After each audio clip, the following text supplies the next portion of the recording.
నారాయణం నమస్కృత్య నరం చైవ నరోత్తమం దేవీం సరస్వతీం వ్యాసం తతో జయముదీరయేత్. హరి ఓం. పరమేశ్వర స్వరూపమైన సభకి నమస్కారం. ఈరోజు ప్రసంగాన్ని పూర్తి చేసేటటువంటి సమయానికి పరీక్షిన్ మహారాజు గారు అత్యంత ధర్మబద్ధంగా ఇక పూర్వం పాండవులు ఎలా పరిపాలన చేశారో వారి పరిపాలనని తలంపుకలకు తీసుకొస్తూ కృష్ణ పరమాత్మ యొక్క పాదార విందముల యందు ఎడతెగనటువంటి భక్తితో రాజ్యాన్ని సస్యశ్యామలంగా ఉండేటట్టుగా పరిపాలన చేస్తున్నాడు. అలా పరీక్షిత్ పరిపాలిస్తున్నటువంటి కాలంలో ఒక ఆశ్చర్యకరమైన సంఘటన జరిగింది. మీకు నిన్నటి రోజున నేను ఒక విషయాన్ని విజ్ఞాపన చేశాను. ఎందుచేత కృష్ణ నిర్యాణము ప్రారంభమైపోయింది ప్రథమ స్కంధంలో అంటే, శుకుడు భాగవతం చెప్పడానికి వచ్చి కూర్చోవాలి. అది ఒక చారిత్రాత్మకమైన సంఘటన. ఎందుకంటే శుకుడు వచ్చి కూర్చోడు. ఎందుకు కూర్చోడు అంటే, అసలు శుకుడికి అలా కూర్చోవలసిన అవసరం లేదు. నిరంతరము బ్రహ్మమునందు రమిస్తూ ఉంటాడు. అటువంటి వాడు మీకు నేను మొదటి రోజున అనుకుంటా విజ్ఞాపన చేశాను. ఒక ఆవు పాలు పితకడానికి ఎంత సమయం పడుతుందో అంతకన్నా ఆయన ఏ ప్రాంతమునందు నిలబడడు. అటువంటి వాడు వచ్చి కూర్చోవాలి. అలా కూర్చోవాలంటే అదొక గొప్ప సందర్భం. ఆ సందర్భం ప్రారంభమైతే అసలు భాగవతం ప్రారంభం కావాలి. ఇంకక్కడి నుంచి మళ్ళీ అవతారములను వరుసగా తీసుకురావాలి. అది తీసుకురావాలంటే కృష్ణ నిర్యాణాది ఘట్టములు పూర్తవ్వాలి. అందుకని చెప్పి కృష్ణ నిర్యాణం ముందు వస్తుంది ప్రథమ స్కందంలో అని మీకు నేను మనవి చేశాను. కృష్ణ నిర్యాణం జరిగింది అంటే దాని అర్థం ఏమిటంటే కలియుగం ప్రారంభమైంది. కలిపురుషుడు ప్రవేశించాడు. కలిపురుషుడు ప్రవేశించిన దగ్గర నుంచి ఒక రకంగా ఆలోచిస్తే కలిపురుష ప్రవేశము చేత వచ్చేటటువంటి ప్రయోజనం ఒకటి ఉంది. ఆ మాట నేనంటే కొంచెం ఆశ్చర్యకరంగా, అదేమిటండి మీరు అలా మాట్లాడారు అని మీకు అనిపించవచ్చు. కానీ ఒక యథార్థం నేను మీకు మనవి చేస్తున్నాను. కలియుగంలో ఉండేటటువంటి మొట్టమొదటి గొప్పతనం ఏమిటంటే, నామాన్ని పట్టుకుంటే చాలు, చాలా తేలికే. జాగ్రత్తగా నామాన్ని పట్టుకుని ఉండగలిగితే, ఈశ్వర కథని పట్టుకుని ఉండగలిగితే తరిస్తాడు. రెండవది, కలియుగంలో పుణ్యకార్యము చేశాడా లేదా చూడరు. పుణ్యకార్యమును తలపెట్టగలిగితే చాలు.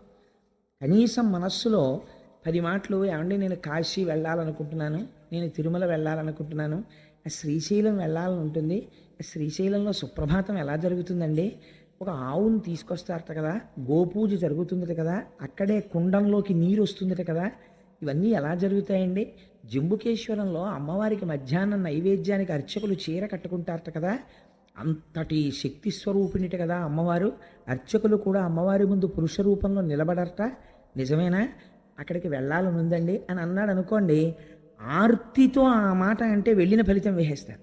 అది విచిత్రం. అంటే ఏదో కోటేశ్వరరావు అలా అన్నారు కదా అని ఉట్టిన జంబుకేశ్వరం వెళ్దాం అనుకుంటున్నానండి, తిరుపతి వెళ్దాం అనుకుంటున్నానండి అంటే కాదు. నిజంగా ఇక్కడి నుంచి ఆర్తితో రావాలి. ఆ మాట వస్తే వేస్తారు. పాపకార్యం పూర్తయితే ఫలితం వేస్తారు. పాపకార్యం పూర్తి చెయ్యాలి, పుణ్యకార్యాన్ని పూనికతో తలుచుకోవాలి. ఇది కొంత అడ్వాంటేజా కాదా చెప్పండి నాకు. అయితే మీరు అలా నిలబడగలిగితే అది మీకు కొంత ప్రయోజనాన్ని చేకూర్చగలదు. కానీ అదే సమయంలో కలి అనబడేటటువంటిది ఒక విషపు పురుగు, చాలా ప్రమాదకరమైనటువంటి స్థితి.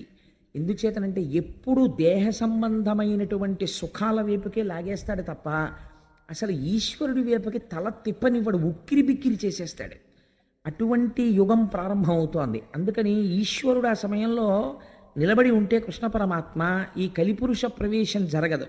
అందుకని ఈశ్వరుడు కూడా ఆ యుగం జరగడానికి కావలసిన అవకాశం ఆయన ఇచ్చేశాడు. అందుకని అవతారం సాధించేశాడు. పరీక్షిన్ మహారాజు గారు దిగ్విజయ యాత్ర చేస్తున్నాడు. దిగ్విజయ యాత్ర చేస్తుండగా ఒక చోట ఒక ఆశ్చర్యకరమైనటువంటి సంఘటన చూశాడు. దీన్ని మీరు కొంచెం జాగ్రత్తగా గమనించాలి. కేవలం మీరు ఒక పురాణ కథగా దాన్ని విన్నారనుకోండి, దానివల్ల ఎంత ప్రయోజనం వస్తుంది అంటే నేను చెప్పలేను. కానీ భాగవతంగా మీకు అర్థం కావాలంటే ఇది చాలా కీలకమైనటువంటి ఘట్టం.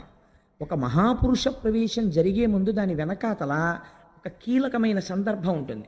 మీరు ఒక బంగారం ముద్ద పట్టుకెళ్ళి అయ్యా నాకు ఒక ఉంగరం చెయ్యండి అని చెప్తే, మీరు జ్ఞాపకం పెట్టుకోండి, మీరు ఇచ్చిన బంగారం ముద్ద మీరు కోరుకున్న బంగారు ఉంగరంగా బయటికి వచ్చే ముందు అగ్ని జ్వాలల యందు ఆ బంగారము తప్తమవుతుంది, సుత్తి దెబ్బలు తింటుంది.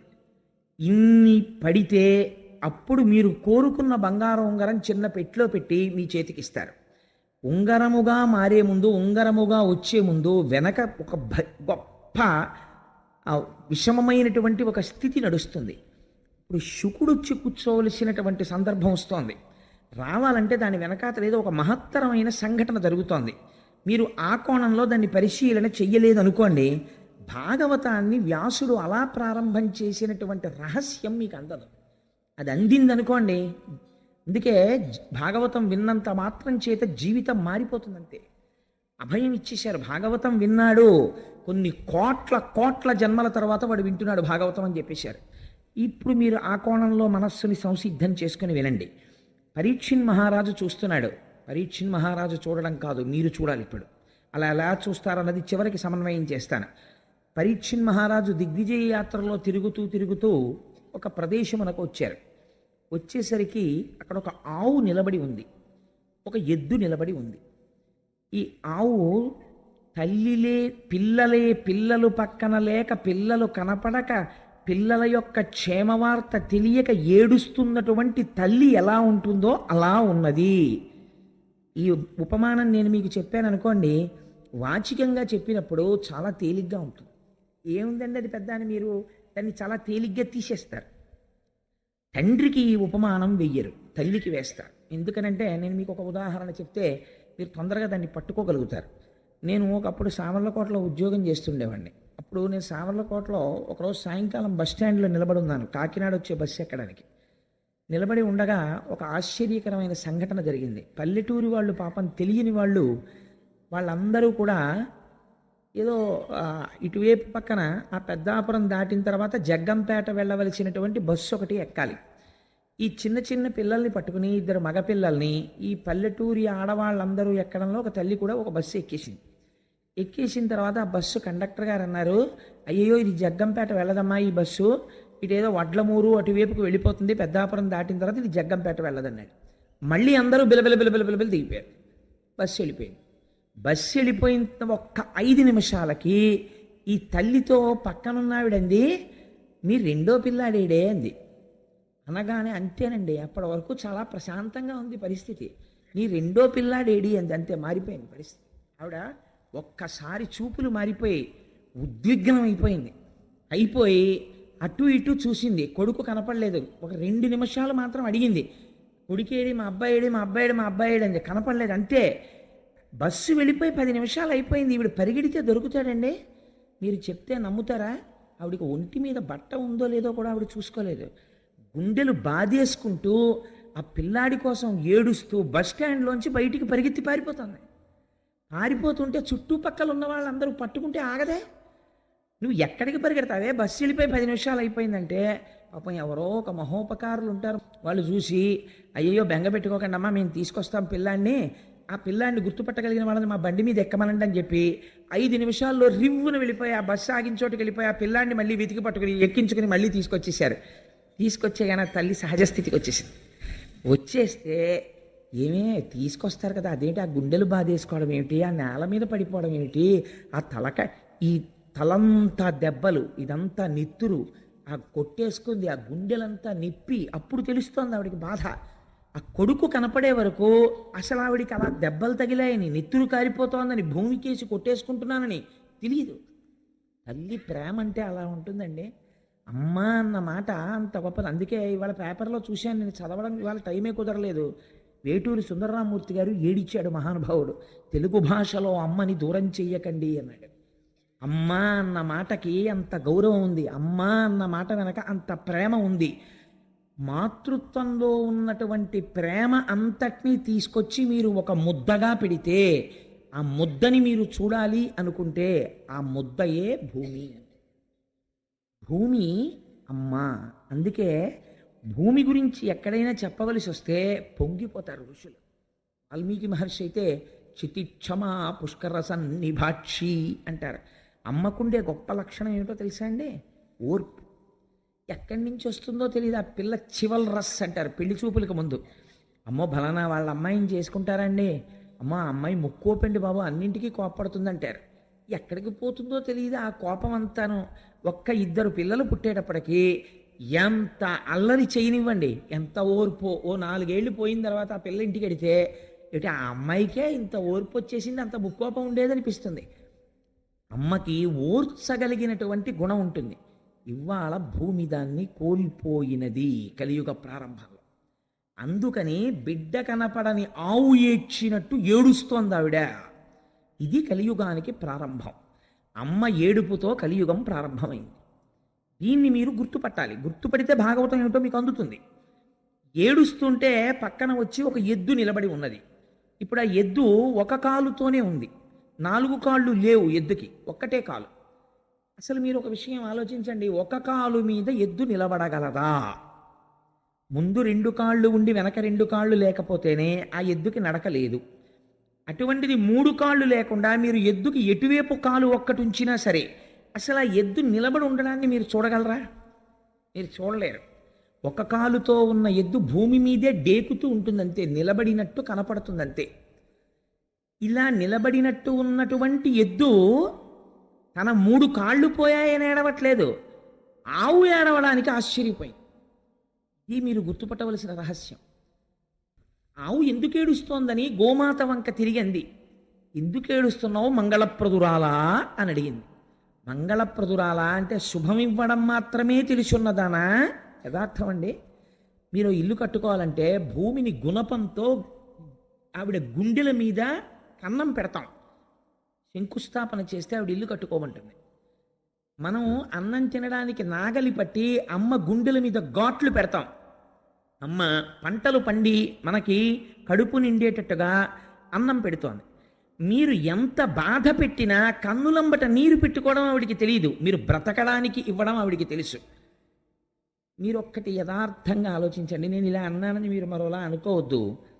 సూర్యుడికి నమస్కారం చేసేవాడు ఉంటాడు, శివాలయానికి వెళ్ళేవాడు ఉంటాడు, విష్ణు ఆలయానికి వెళ్ళేవాడు ఉంటాడు, వెంకటేశ్వర స్వామి ఆలయానికి వెళ్ళేవాడు ఉంటాడు, కాశీ వెళ్ళొచ్చి గంగ పూజ చేసేవాడు ఉంటాడు. భూమికి మనస్ఫూర్తిగా నమస్కారం పెట్టి భూమికి పూజ చేసిన వాడిని ఒకటి నాకు చూపించండి. కానీ మనకి సంప్రదాయంలో ఒకటి ఉంది, మీరు ఏదైనా కట్టుకోవాలంటే భూమి పూజ చేస్తారు. భూమి పూజ చేయడమే శంకుస్థాపన. ఎందుకనంటే అమ్మ నీ గుండెల మీద ఘాట్లు ఎడతానమ్మా, నువ్వేం అనుకోకు, నేను ఇల్లు కట్టుకోవాలనుకుంటున్నాను. ఇది మనకి ఎప్పుడున్న అలవాటో తెలుసా అండి? అమ్మ తన రక్తాన్ని పాలగా మార్చిస్తుంది, వాడు అమ్మ స్తన్యాన్ని పళ్ళు రాగానే కొరుకుతాడు. ఆవిడికి ఎంత బాధ కలుగుతుంది. ఆవిడ చటుక్కని బొగ్గ మీద కొట్టి అంతకన్నా గట్టిగా కొడితే వాడికి నొప్పెడుతుందేమోనని ఒక్క నవ్వు నవ్వేస్తుంది. అమ్మ దగ్గర ఔదార్యం లేకపోతే అసలు బిడ్డడు ఎలా బతుకుతాడండి? భూమిని ప్రతిరోజు మన పట్ల అంత కారుణ్యంతో ఉన్న మూర్తిగా మనస్ఫూర్తిగా ఆవిడికి నమస్కరించేవాడు ఎక్కడున్నాడు? తుదన ఇంతమందితో మనం తిరిగి ఇంత డబ్బు సంపాదించి నావారనుకున్నటువంటి ఒక అజ్ఞానంతో వీళ్ళందరికీ పట్టుకొచ్చి అక్కడ పెడితే శరీరం పడిపోయిన తర్వాత 2 రోజులు ఉంచుకోరు. అంతవరకు ఎందుకండి? సొంత కారున్నవాడు ఎంతమంది ముందుకొచ్చి పార్థివ శరీరాన్ని మా కారులో పడుకోబెట్టండి తీసుకెడతామని గబుక్కును ముందుకు రారు కదా. ఇప్పుడు ఏమంటారు? బతికున్నప్పుడంటే ఎక్కించుకుంటారు. నేను అది తప్పు కూడా నేనేం పట్టట్లేదు అందులో. ఒక అమంగళం అంతే. శివము వెళ్ళిపోయిన తర్వాత ఆ తర్వాత ఏమంటారు? ఆ ఊపిరి వెళ్ళిపోయింది అనుకోండి, ట్యాక్సీ మాట్లాడండి అంటారు. శవాల్ ట్యాక్సీలని వేరే ఉంటాయి అవి. అది తీసుకొస్తే వాళ్ళు 2 రేట్లు చెప్తారు. వెనక సీట్లో పడుకోబెడితే 5,000 అవుతుందండి, డిక్కీలో పడుకోబెడితే 1,000 రూపాయలు అవుతుందండి అంటాడు. అప్పుడు మాట్లాడేవాడు ఏమంటాడంటే, ఒరే ఎందుకురా పాడి చేసిస్తాం అనవసరంగా, ఇంక ప్రాణం పోయిన తర్వాత ఎక్కడ పడుకోబెడితే ఏంటి, డిక్కీలో పడుకోబెట్టే అంటాడు. అంటే వాడు 6 అడుగులు పొడుగున్నాడు, చాలా పొడుగు, ఆ మనిషి పట్టడని ఏం చూడరు. వాయువు వెళ్ళిపోయిన తర్వాత కొరియబారిపోయిన శరీరాన్ని విరిచినట్టు విరిచేసి తోసేసి డిక్కీ వేసేసి తీసుకుపోతారు. ఎక్కడుందండి మనిషికి విలువ? ఆ శివము వెళ్ళిపోయిన తర్వాత అలాంటి శరీరాన్ని ఎవ్వరూ పుచ్చుకోరు. ఏమన్నా కాసేపు నా చెప్పులు ఉంచుకోండి అంటే ఉంచుకుంటారు, కాసేపు ఈ శవాన్ని అట్టే పెట్టండి అంటే ఎవడు పుచ్చుకోడు, నీ అసాధ్యం కొలబడుగు అంటారు. అలాంటిది మళ్ళీ పుచ్చుకునేది ఎవరైనా ఉంటే అమ్మ ఒక్కతే పుచ్చుకోవాలి. నిజంగా ఎంత ఔదార్యంతో మనం లేవగానే భూమికి నమస్కరించి భూమి మీద పడి ప్రణిపాతం చేసి అమ్మా నన్ను మన్నించు, నాకు తక్కడం తప్ప మార్గం లేదమ్మా అని లేవాలి. కానీ మనం నమస్కరించకపోయినా ఆవిడ ఏమీ అంటలేదు, అన్నం పెడుతోంది, క్షేమం కోరుతోంది. ఆవిడ మంగళప్రదురాలు కాదని మీరు అనగలరా? ఇది మంగళప్రదురాలైన గోవు ఏడుస్తోందని చెప్తే. ఇప్పుడు ఆ గోవు ఏడుస్తుంటే ఎద్దు అడిగింది, నువ్వు ఎందుకు ఏడుస్తున్నావు, నీకేం బాధ కలిగింది, నువ్వు చాలా సంతోషంగా ఉండేదానివి కదా, ఒకప్పుడు రేఖామయద్ధుధా కలశాతపత్ర వజ్రాంకుశాంబురుహ కల్పక శంఖ చక్రై అని ఆ అమృతపాత్ర, వజ్రము, నాగలి, శంఖము మొదలైనటువంటి గుర్తులు కలిగినటువంటి శ్రీపాదములు కలిగినటువంటి స్వామి నడయాడినటువంటి భూమి కదా, దేనికి ఏడుస్తున్నావు నువ్వు అని అడిగింది. అడిగితే భూమి అంది, దేనికి ఏడుస్తున్నానో తెలుసా, నాకు ఏదో బాధ కలిగిందని నేను ఏడవట్లేదు, నా బాధ ఎప్పుడు అలాగే ఉంటుంది, కృతయుగమైనా ఇంకోటైనా. మీరు బాగా గుర్తుపెట్టుకోవలసిన లక్షణాన్ని చెప్తోంది భూమి. భూమి బరువు గురించి ఏడవదో. నాకు కొడుకు పుట్టాడనుకోండి, మళ్ళీ ఇంకోటి పుట్టేశాడు రా బాబోయ్, నేను మళ్ళీ వాడిని మొయ్యాలని భూమి ఏమి ఏడవదు. ఒకటి వెళ్ళిపోయాడు అనుకోండి, అమ్మయ్యా కొంత బరువు తగ్గింది బాబోయ్ అని భూమి సంతోషించదు. భూమి ఫిజికల్ వెయిట్ అంటే పైన ఉండేటటువంటి సామాన్యమైన బరువు గురించి భూమి ఎన్నడూ ఏడవదు. పిల్లాడు 2 కంచాల అన్నం తిన్నా అమ్మ బాధపడదు, షేరు పాలు తాగినా అమ్మ బెంగ పెట్టుకోదు, తన అన్నం తినడం మానేసి నేను తినేశాను రా అని కొడుక్కి పెట్టేస్తుంది. అమ్మ ఎప్పుడు బాధపడుతుంది, కొడుకు అబద్ధాలాడి తండ్రికి అపఖ్యాతి తీసుకొస్తే అమ్మ బాధపడుతుంది. ఇప్పుడు బాధపడుతోంది గోవు, దేనికి బాధపడుతోంది, బయట ఉన్న బరువు కేడవట్లేదు. ఇది చెప్తున్నారు కలియుగ ప్రారంభంలో ఎందుకు భూమి ఏడుస్తుందో. అలా ఏడవకుండా చూడవలసిన బాధ్యత నీ మీద ఉన్నది. ఎందుకు ఏడుస్తోంది ఆవు, ఇప్పుడు చెప్తోంది కలి ప్రవేశించాడయా అని. నేను ఏడుస్తున్నానంటావేమిటి, నేను ఎందుకు ఏడుస్తున్నానో కారణం ఏమిటో తెలుసా, నీకు 3 కాళ్ళు లేకపోవడం. నీ 3 కాళ్ళ లేనితనాన్ని చూసి నేను ఏడుస్తున్నానంది. ఇదేమిటి ఈ గమ్మత్తైన మాట ఏంటి, ఆయనకి 3 కాళ్ళు లేకపోతే ఈవిడ ఏడవడం ఎందుకు అంటే, ఆవిడంది, ఈ లోకంబున పూర్వము 4 పాదముల చేత నీవు నడతువు, నేడా శ్రీలలనేశుడు లేమిని కాలముచే నీకు ఒంటి కాలయ్యకదే. కాలముచే ఎంత గొప్ప మాట వేసేసిందో చూడండి. కలి బలవంతంగా వచ్చాడా, రాలేదు, ఈశ్వరుడు అనుగ్రహించాడు. కలియుగం అంతే, వాడు రావాలి, దారి ఇచ్చాడు. ఇవ్వడమే కాలం దారి ఇచ్చింది. కాలము ఈశ్వర రూపం, దారి ఇచ్చింది, వచ్చాడు. ఆయన వచ్చాడు, వస్తే నీకెందుకు బాధ అంటే, కాలముచే నీకు ఒంటి కాలయ్య కదే. ఆ కలి లోపలికి ఇంకా అడుగు పెట్టి ఉంచుకోలేదు, పాదాలు మారిపోయింది పరిస్థితి. ఏమిటైంది ఇప్పుడు అంటే, బిడ్డలు తల్లిదండ్రులను చూడడానికి ఇష్టపడము లేదు. పెద్దవారైపోయినటువంటి తల్లిదండ్రులు చాలా బరువుగా అనిపిస్తున్నారు పిల్లలకి. పిల్లల యొక్క యోగక్షేమాల్ని చూసి వాళ్ళని వృద్ధిలోకి తీసుకురావడానికి సంస్కారయుతంగా ముందు పిల్లలకి సంస్కారం నేర్పాలని పెద్దలు ఆలోచించడం లేదు. ధర్మము విచ్చిపోతోంది. పూర్వం 4 పాదములు నీకుండేవి, ఇవి మామూలు ఎద్దు కాదు. ఇప్పుడు మీరు గుర్తుపట్టాలి, ఆ ఎద్దెవరు, ధర్మము. ధర్మమునకు భూమికి ఎంత దగ్గర సంబంధమో చూడండి. నీకు 4 పాదాలు ఉండేవి. ఏమిటా 4 పాదాలు, ఒకటి సత్యము, రెండవది శౌచము, మూడవది తపస్సు, 4వది దయ. ఈ 4 పాదములతో ధర్మం నడుస్తుంది. ఇలా నడిచేటటువంటి 4 పాదములు కలిగినటువంటి ధర్మం అనబడేటటువంటి వృషభమునకు, అందుకే శంకరుడు వృషభాన్ని ఎక్కుతాడంటాడు. అంటే ఆయన ధర్మమును అధిరోహించి నడుస్తాడు ఆయన. కాబట్టి ఇప్పుడు నీకు 1 పాదమే ఉన్నది, 3 పాదములు నీకు లేవు. ఎందుకు లేవు 3 పాదములు? ఈ 3 పాదములు లేకపోవడం చేత కలిపురుషుడు వచ్చేసాడు.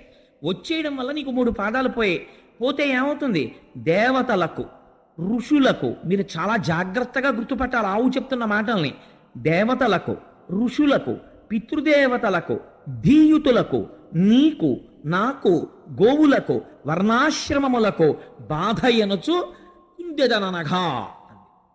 ఎవరెవరికిట బాధ, ఎందుకు ఏడుస్తున్నానో తెలుసా, వీళ్ల కోసమే నేను ఏడుస్తున్నానంది ఆవిడ. ఎవరి కోసం, దేవతలకు, దేవతల గురించి ఏడుస్తున్నాను. ఎందుకు ఏడుస్తున్నాను, రాబోయేటటువంటి కాలంలో యజ్ఞయాగాది క్రతువులను విమర్శించేటటువంటి వాళ్ళు ఎక్కువైపోతారు. యజ్ఞయాగాది క్రతువులు ఒక్క మన సనాతన ధర్మంలో మాత్రమే ఉంటాయి, ఇంకెక్కడా లేవు. యజ్ఞము చెయ్యడం, అగ్నిహోత్రంలో హవిస్సు వెయ్యడం, మీరు మళ్ళీ సంపదని పొందడానికి అగ్నిహోత్రము ద్వారా దేవతలకు హవిస్సులు ఇస్తే ప్రీతి చెందినటువంటి దేవతలు మళ్ళీ వర్షాన్ని కురిపించి మీకు సంపదలను ఇస్తారు. మీరు తిరిగి వారి పట్ల కృతజ్ఞత ప్రకటించినప్పుడు దేవతల యొక్క ఆగ్రహమునకు గురవుతారు. కాబట్టి దేవతలకి హవిస్సులు ఇవ్వరు. హవిస్సులు ఇవ్వనటువంటి మనుష్యులకి శుభాన్ని మేము చెయ్యం అని దేవతలు చెయ్యరు. కాబట్టి హవిస్సులు పొందని దేవతలు తయారవుతారు. ఎందుచేత అంటే ఏది సనాతన ధర్మమో, ఏ సనాతన ధర్మము ఈ గడ్డ మీద నిలబడిందో ఆ గడ్డ మీద సనాతన ధర్మము విమర్శకి గురైపోతుంది. కాబట్టి ఏమైపోతుంది, యజ్ఞయాగాది క్రతువులు నశించిపోవడం ప్రారంభమవుతుంది.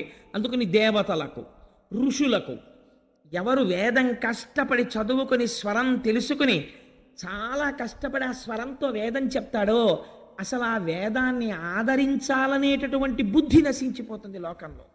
ఎవడు తపస్సుతో ఉన్నాడో, ఎవడు నాకు లోకములో విషయసుఖములు అక్కర్లేదని జడలు కట్టి భగవంతుని ఎందున్నాడో వాడిని రాళ్ళు పెట్టి లోకం కొట్టేటటువంటి రోజు వస్తుంది. అలాంటి వాడిని చూసి నిష్కారణంగా విమర్శ చేసేటటువంటి రోజులు బయలుదేరిపోతాయి. నేను ఈ మాట అంటే నేను అసందర్భంగా అన్నానని మీరు అనుకోకండి. నేను తరచూ ఒక మాట చెప్తుంటాను. నాకు ఎక్కడైనా నేను తెల్లటి బట్టలు కట్టుకుని వెళ్ళిపోతుండగా నాకు కె విశ్వనాథ్ గారు కనపడితే, విశ్వనాథ్ గారికి నాకు మధ్యలో ఒక మురుగుడు గుంట ఉంటే నేను అది మురుగుడు గుంట ఉందని పక్కకి కూడా వెళ్లకుండా వారి పాదములకు ప్రణిపాతం చేయడానికి మురుగుడు గుంటలో పడిపోతాను అంటుంటాను. ఎందుకని అంటే బహుశా సినిమా రంగంలో ఆయన ఒక ఋషి. నేను ఈ మాట ఎందుకు అంటున్నానో తెలుసా అండి? ఆయన ఒక సినిమా తీశారు, నాకు ఆ పేరు జ్ఞాపకం లేదు, కానీ అందులో ఒక ఆఫీసరు వేదం చదువుకున్న వాళ్ళకి స్టైపెండ్ గ్రాంట్ చేస్తాడు. వేదం చదువుకుని 60 ఏళ్ళో 70 ఏళ్ళో వచ్చేసి వృద్ధుడైపోయినటువంటి పండితుడు పైన వస్త్రం కూడా లేకుండా ఉత్తరీయం వేసుకుని వచ్చి నిలబడితే ఆఫీసర్ ఎదురుగుండా 4 కుర్చీలు ఖాళీ ఉంటాయి. కూర్చోమని కూడా చెప్పడు, గోళ్ళు కొరుకుతుంటాడు ఆయన. గోళ్ళు కొరుక్కోవడం అంటే పని లేనివాడు చేసే పని ఏంటంటే గోళ్ళు కొరుక్కుంటున్నామని. ఆయన కాలం గురించి మాట్లాడుతుంటాడు, అది విచిత్రం. అసలు కాలస్వరూపమైన ఈశ్వరుడు గురించి వేదం చెప్తోంది. వేదం చదువుకున్న వాడిని నించోపెట్టాడు, తను కూర్చున్నాడు. ఏమిటండి మీకు స్టైపెండ్ ఇమ్మంటారు, స్టైపెండ్ ఇమ్మంటారు, మీకేమొచ్చు చెప్పండి అంటాడు.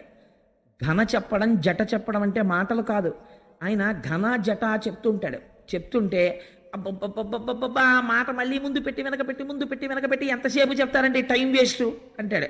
సరే, ఆ తర్వాత ఇప్పుడు నేను సినిమా గురించి అంత ఎందుకు కానండి అంటే ఏమైంది, కలియుగం ఎలా ఉంటుందో సెల్యులాయిడ్ మీద విశ్వనాథ్ గారు చూపించారు. ఇలా చూపించిన డైరెక్టర్ని ఒకటి నాకు చూపించండి. వేదము అవమానింపబడుతుంది. వేదం గురించి తెలుసున్నవాడు వేదం గురించి మాట్లాడాలి. వీడికి ఏం తెలుసని వేదం చదువుకున్న వాడికి వీడు స్కాలర్షిప్ను, వీడు అదే స్టైపెండ్ గ్రాంట్ చేస్తాడు. ఘన జటా చదువుకున్న 70 సంవత్సరముల మహాపండితుణ్ణి నిలబెట్టి వేదం చదివితే వీడు నిర్ణయించి నెలకు 200 రూపాయలు గ్రాంట్ చేసేంత మొనగాడా. అంత అద్భుతంగా విమర్శ చేశాడు మహానుభావుడు. అందుకని దేవతలకు, ఋషులకు, పితృదేవతలకు తద్దినాలు పెట్టేవాళ్ళు కొరవైపోతారు. పితృదేవతలు ఏడుస్తుంటారు. ఒక్కడు తద్దినం పెట్టేవాడు కనపడ్డం. ఎందుకు పెట్టాడు అంటే, ఎందుకండి శ్రాద్ధం పెట్టడం? శ్రాద్ధం అంత షార్ట్ కట్ ఏది ఉండదు. నేను ఒక మాట అంటే మీరు ఏమనుకోకండి, భాగవతంగా చెప్పేస్తే భాగవతం ఎందుకండి? పెద్ద కోడల్ని ఇంటికి తెచ్చుకునే ముందు అంత జాగ్రత్త ఎందుకు పడతారో తెలుసా? రేపొద్దున్న పితృదేవతలకి అందాలి అంటే ఆ పెద్ద కోడలు దీపం పెట్టాలి. కొడుకును పుట్టినటువంటి వాడు పెడితే అందుకోరు, కోడలు దీపం పెట్టాలి. తల్లిదండ్రుల పట్ల, అత్తమామల పట్ల సంస్కృతి సంస్కారం ఉన్న కోడలైతే దీపం పెడుతుంది. నేను ఎన్ని ఇళ్లలో చూశాను, తద్దినం పెట్టేటప్పుడు అసలు కోడలు వచ్చి దీపమే పెట్టదు. కాబట్టి పితృదేవతలకు ఇంత గొప్ప కోడలరా నా కోడలని వాళ్ళు ఏడుస్తారు అప్పుడు. అందుకని పితృదేవతలకు, నీకు ధర్మం పోతోంది, నాకు భూమికి, నీకు నాకు గోవులకు, ఆవులు అవమానింపబడతాయి. ఎప్పుడు చెప్పేసిందో చూడండి, కలియుగ ప్రారంభంలో చెప్పేసింది. ఆవుల్ని కొడతారు, ఆవుల్ని అమ్ముతారు, ఆవుల తోళ్లు తీసేస్తారు, ఆవు మాంసం తింటారు. గోవు అవమానింపబడిన చోట ఏ గోవు నుంచి వచ్చిన సమస్త పదార్థములు గౌరవింపబడ్డాయో అక్కడ గోవుల్ని రక్షించుకోవడానికి కేంద్రాలు వెలియవలసినటువంటిది, ఉద్యమాలు నడపవలసినటువంటి దౌర్భాగ్యం ఈ జాతికి వచ్చేస్తుంది. కాబట్టి గోవులకు, నానావర్ణాశ్రమములకు బాధయనచు కుండెదననగా కలియుగం ప్రవేశించింది అనడానికి ఇదే గుర్తు. వీళ్ళందరూ బాధలకు గురవడం ప్రారంభమైపోతోంది. అందుకు ఏడుస్తున్నానయ్యా అంది.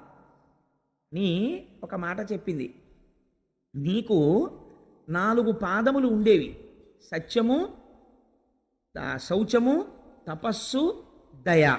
ఇప్పుడు ఇందులో 3 పాదములు పోయాయి. మీరు అలా చెప్తే నేను అలా అన్నాను అనుకోండి, ఇప్పుడు అది బయట ఉన్నటువంటి ఒక ఎద్దా కాదని నేను అంటున్నాను కదా. ఎద్దు ధర్మస్వరూపం, ఆవు భూస్వరూపం అని కదా నేను చెప్తున్నాను. ధర్మస్వరూపమునకు 3 పాదాలు పోయాయంటే ఎలా పోతాయండి? మీరు ధర్మమన్నా ఆచరించాలి, అధర్మమన్నా ఆచరించాలి కదా. మీరు ధర్మంగా ఉండాలి, మీరు ధర్మం చేయలేదు కాబట్టి ఏం చేసినట్టు? అధర్మం చేసినట్టు. కాబట్టి ఈ 3 పాదాల స్థానాల్లో మరి అధర్మమైనటువంటి 3 ఏముంటాయి? అవేవో తిరుగుతున్నాయి అన్నమాట బయట. ఈ 3 ఇక్కడ లేవు అంటే 3 తిరగకూడనివేవో తిరుగుతున్నాయి. అవి ఇక్కడ ధర్మానికి ఉండవు పాదాలుగా, అధర్మానికి ఉంటాయి. దాని గురించి చెప్పక్కర్లేదు. కానీ ఆ 3 ఏమిటై ఉంటాయి? ఆ 3 తిరగబట్టి ఈ 3 తెగిపోయాయి. ఏ 3 తిరుగుతున్నట్టు అంటే సత్యం అనేటటువంటి పాదము తెగదు. జ్ఞాపకం పెట్టుకోండి. ఎందుకని? ఇన్ని అధర్మాలు చేసినా దేవుడి గురించి తెట్టేటటువంటి వాడికి కూడా లోపల దేవుడు ఉన్నాడు కాబట్టి తిరుగుతున్నాడు. వాడు తిన్నది జీర్ణం చేయడం మానేశాడు అనుకోండి, చచ్చి ఊరుకుంటాడు. వాడు ఏం తిడతాడు వాడు? అందుకని లోపల ఆయన ఉండి ఊపిరిని వాక్కుగా మారిస్తే తిడుతున్నాడు కృతజ్ఞుడై. కాబట్టి ఈశ్వరుడు ఇంకా ఉన్నాడు కాబట్టి ఈ లోకం ఉన్నది, మారని పదార్థము ఇంకా కాపాడుతోంది కాబట్టి సత్యం అలా ఉన్నది. అదొక్కటే పాదం. మరి పోయినది ఏది? శౌచము పోయినది. శౌచము దేని చేత పోయినది అంటే దుష్టజనులతో కూడినటువంటి సంగము వలన పోయినది. అంటే ఎంత పెద్ద కాషన్ ఆర్డర్ పడిపోయిందో చూడండి భాగవతంలో. అన్నిటికన్నా జీవితంలో మీరు చాలా జాగ్రత్తగా ఉండవలసినది దేని విషయంలో? స్నేహము విషయంలో. మీ ఇంటికి తమంత తాముగా 50 మంది రావచ్చు, 50 మంది మాట్లాడచ్చు. మీ స్థితి నుంచి మీరు జారిపోకూడదు. జారిపోకుండా దుష్టుడైన వాడు మీ ప్రమేయం లేకుండా ఒకనాడు మీకు తారసపడతాడు, మీతో వచ్చి మాట్లాడతాడు. వాడి మాటలు మీరు ఎలా వినాలంటే తామరాకు మీద నీటి బొట్టు పట్టినట్టు పట్టాలి. అది వెంటనే జారిపోవాలి తప్ప, ఒక చిరునవ్వుతో విని వదిలిపెట్టాలి తప్ప దానికి మీరు మనసులో స్థానం ఇచ్చారనుకోండి అంతే, శౌచము పోతుంది. శౌచం అంటే ఏమిటో తెలుసా అండి? ఆచారము, నడువడి, వ్యవహారము ఇవన్నీ నశించిపోతాయి. వాడు మాట చెప్తాడు, ఎందుకంటే అవన్నీ ఏం అక్కర్లేదంటాడు. అవన్నీ అక్కర్లేదండి, ఎవరు చెప్పారు మీకు? అవన్నీ ఏం అక్కర్లేదంటాడు. తండ్రికి శ్రాద్ధం పెట్టాలని ఎవరు చెప్పారు? పెట్టక్కర్లేదంటాడు. అందుకని శౌచము పోయినది. దేని వలన పోయినది? మీరు ఒకటి జ్ఞాపకం పెట్టుకోండి, ఆచారం అవసరమా అవసరము లేదా? ఆచారం అవసరమే అని నేనంట. ఎందుకంటానో చెప్పనండి. ఆచారము ముందు లేకపోతే మీరు మొహం కడుక్కోకుండా అన్నం ఎందుకు తినరు? మొహం కడుక్కోకుండా అన్నం ఎందుకు తినకూడదండి? మొహం కడుక్కోకుండా లోపలికి ఎడుతోంది కదా, పాచి ఎక్కడి నుంచి వచ్చింది? మీలోంచి వచ్చిన పాచే కదా మీ నాలిక మీద ఉన్నది, పళ్ళ మీద ఉన్నది. నేనే పుచ్చేసుకుంటాను, మళ్ళీ నేను తింటాను అన్నం. ఎందుకు తింటలేదు? లేకపోతే మీరు స్నానం చేయకుండా అన్నం ఎందుకు తింటలేదు? లేకపోతే నేను చొక్కా కింద ప్యాంటు పైన వేసుకుంటాను, ఎందుకు వేసుకోరు? అంటే ఒక ఆచారం ఉన్నది ప్రపంచంలో. ముందు ఒక మంచి జరగడానికి దానికి కావలసినటువంటి ఉపకరణములు ఆచారము చేత సిద్ధిస్తాయి. మీరు తిన్నటువంటి పదార్థమునందు శౌచం ఉండొచ్చు. భార్య ఎంతో కష్టపడి మంచి పదార్థం వండింది, మీరు రోజు మొహం కడుక్కోకుండా అన్నం తింటే ఏమవుతుంది? బ్యాక్టీరియా అంతా మళ్ళీ కడుపులోకి వెళ్ళి లేనిపోని జబ్బు వస్తుంది.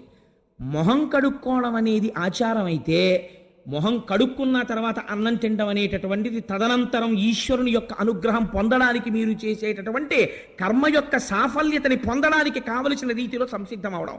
ఆ స్థాయిలో ఆచారం అవసరమా కాదా? అవసరమే. ఏ స్థాయిలో అవసరం లేదు? రమణ మహర్షికి అవసరం లేదు. రమణ మహర్షి గోచి పెట్టుకుని 30 రోజులు స్నానం చేయకుండా తిరుగుతారు. మీరు ఆయన్ని సామాన్యుణ్ణి పోలుస్తారా? జ్ఞాని ఎక్స్ట్రీమ్. జ్ఞానితో సామాన్యుణ్ణి పోల్చడం కుదరదు. ఆయన బ్రహ్మమునందు రమిస్తున్నాడు, నువ్వు రమించి మానే. అప్పుడు నీకు అసలు ఒంటి మీద బట్టలేదన్న విషయం స్పృహలో లేదు. అప్పుడు ఈ ఆచారం గురించి మాట్లాడలేవు. ఇప్పుడు నువ్వు ఆచారం గురించి ఎలా మాట్లాడతావు? కుదరదు. అది కుదిరేటటువంటి విషయం కాదు. నీకు ఈ స్థాయిలో ఆచారం అవసరమే. రమణులు నిర్ధారించారు. రమణులు సంధ్యావందనం చేయలేదని రమణుల ఆశ్రమంలో ఉన్నటువంటి రమణుల యొక్క మేనల్లుడు ఒక ఆయన సంధ్యావందనం చేయడం మానేశాడు. మా మాయగారే చేరి నేను ఎందుకు చేయాలన్నాడు. అంటే ఆశ్రమంలో ఉన్న వాళ్ళు రమణ మహర్షికి చెప్పారు, నా స్థాయి వాడిది ఇంకా పొందలేదు. పొందిన నాడు తనంత తాను సంధ్యావందనం చెయ్యవలసిన అవసరం లేకుండా జ్ఞానిగా నిలబడ్డం వాడికి తెలుస్తుంది. అప్పటి వరకు వాడు సంధ్యావందనం చెయ్యాలి. ఎవరో 100వ మెట్టు మీద నించున్నాడు, ఆయన ఎలా ఎక్కాడో తెలుసుకోకుండా మీరు 1వ మెట్టు నుంచి ఎక్కను 100వ మెట్టు మీదకి ఎగురుతానంటే నడుము విరిగిపోతుంది. కాబట్టి అలా ఎక్కకూడదు. మీరు 1వ మెట్టు, 2వ మెట్టు, 3వ మెట్టు ఎక్కాలి. అందుకని శౌచము పోయినది. దేని వలన పోయినది? దుష్ట సంగము వలన శౌచము పోయినది. మొదటి పాదము తెగిపోయింది అక్కడితో. మరి 2వ పాదము పోయినది. శౌచం అంటే ఒకటి గుర్తుపెట్టుకోండి, శౌచం అంటే నిరంతర బాహ్యాడంబరము కాదు. ఎప్పుడు ఇక్కడ ఆడంబరం శౌచంలోకి రాదు. బాహ్యాంతర శుచి అని రెండు మాటలు వాడతాం మనం.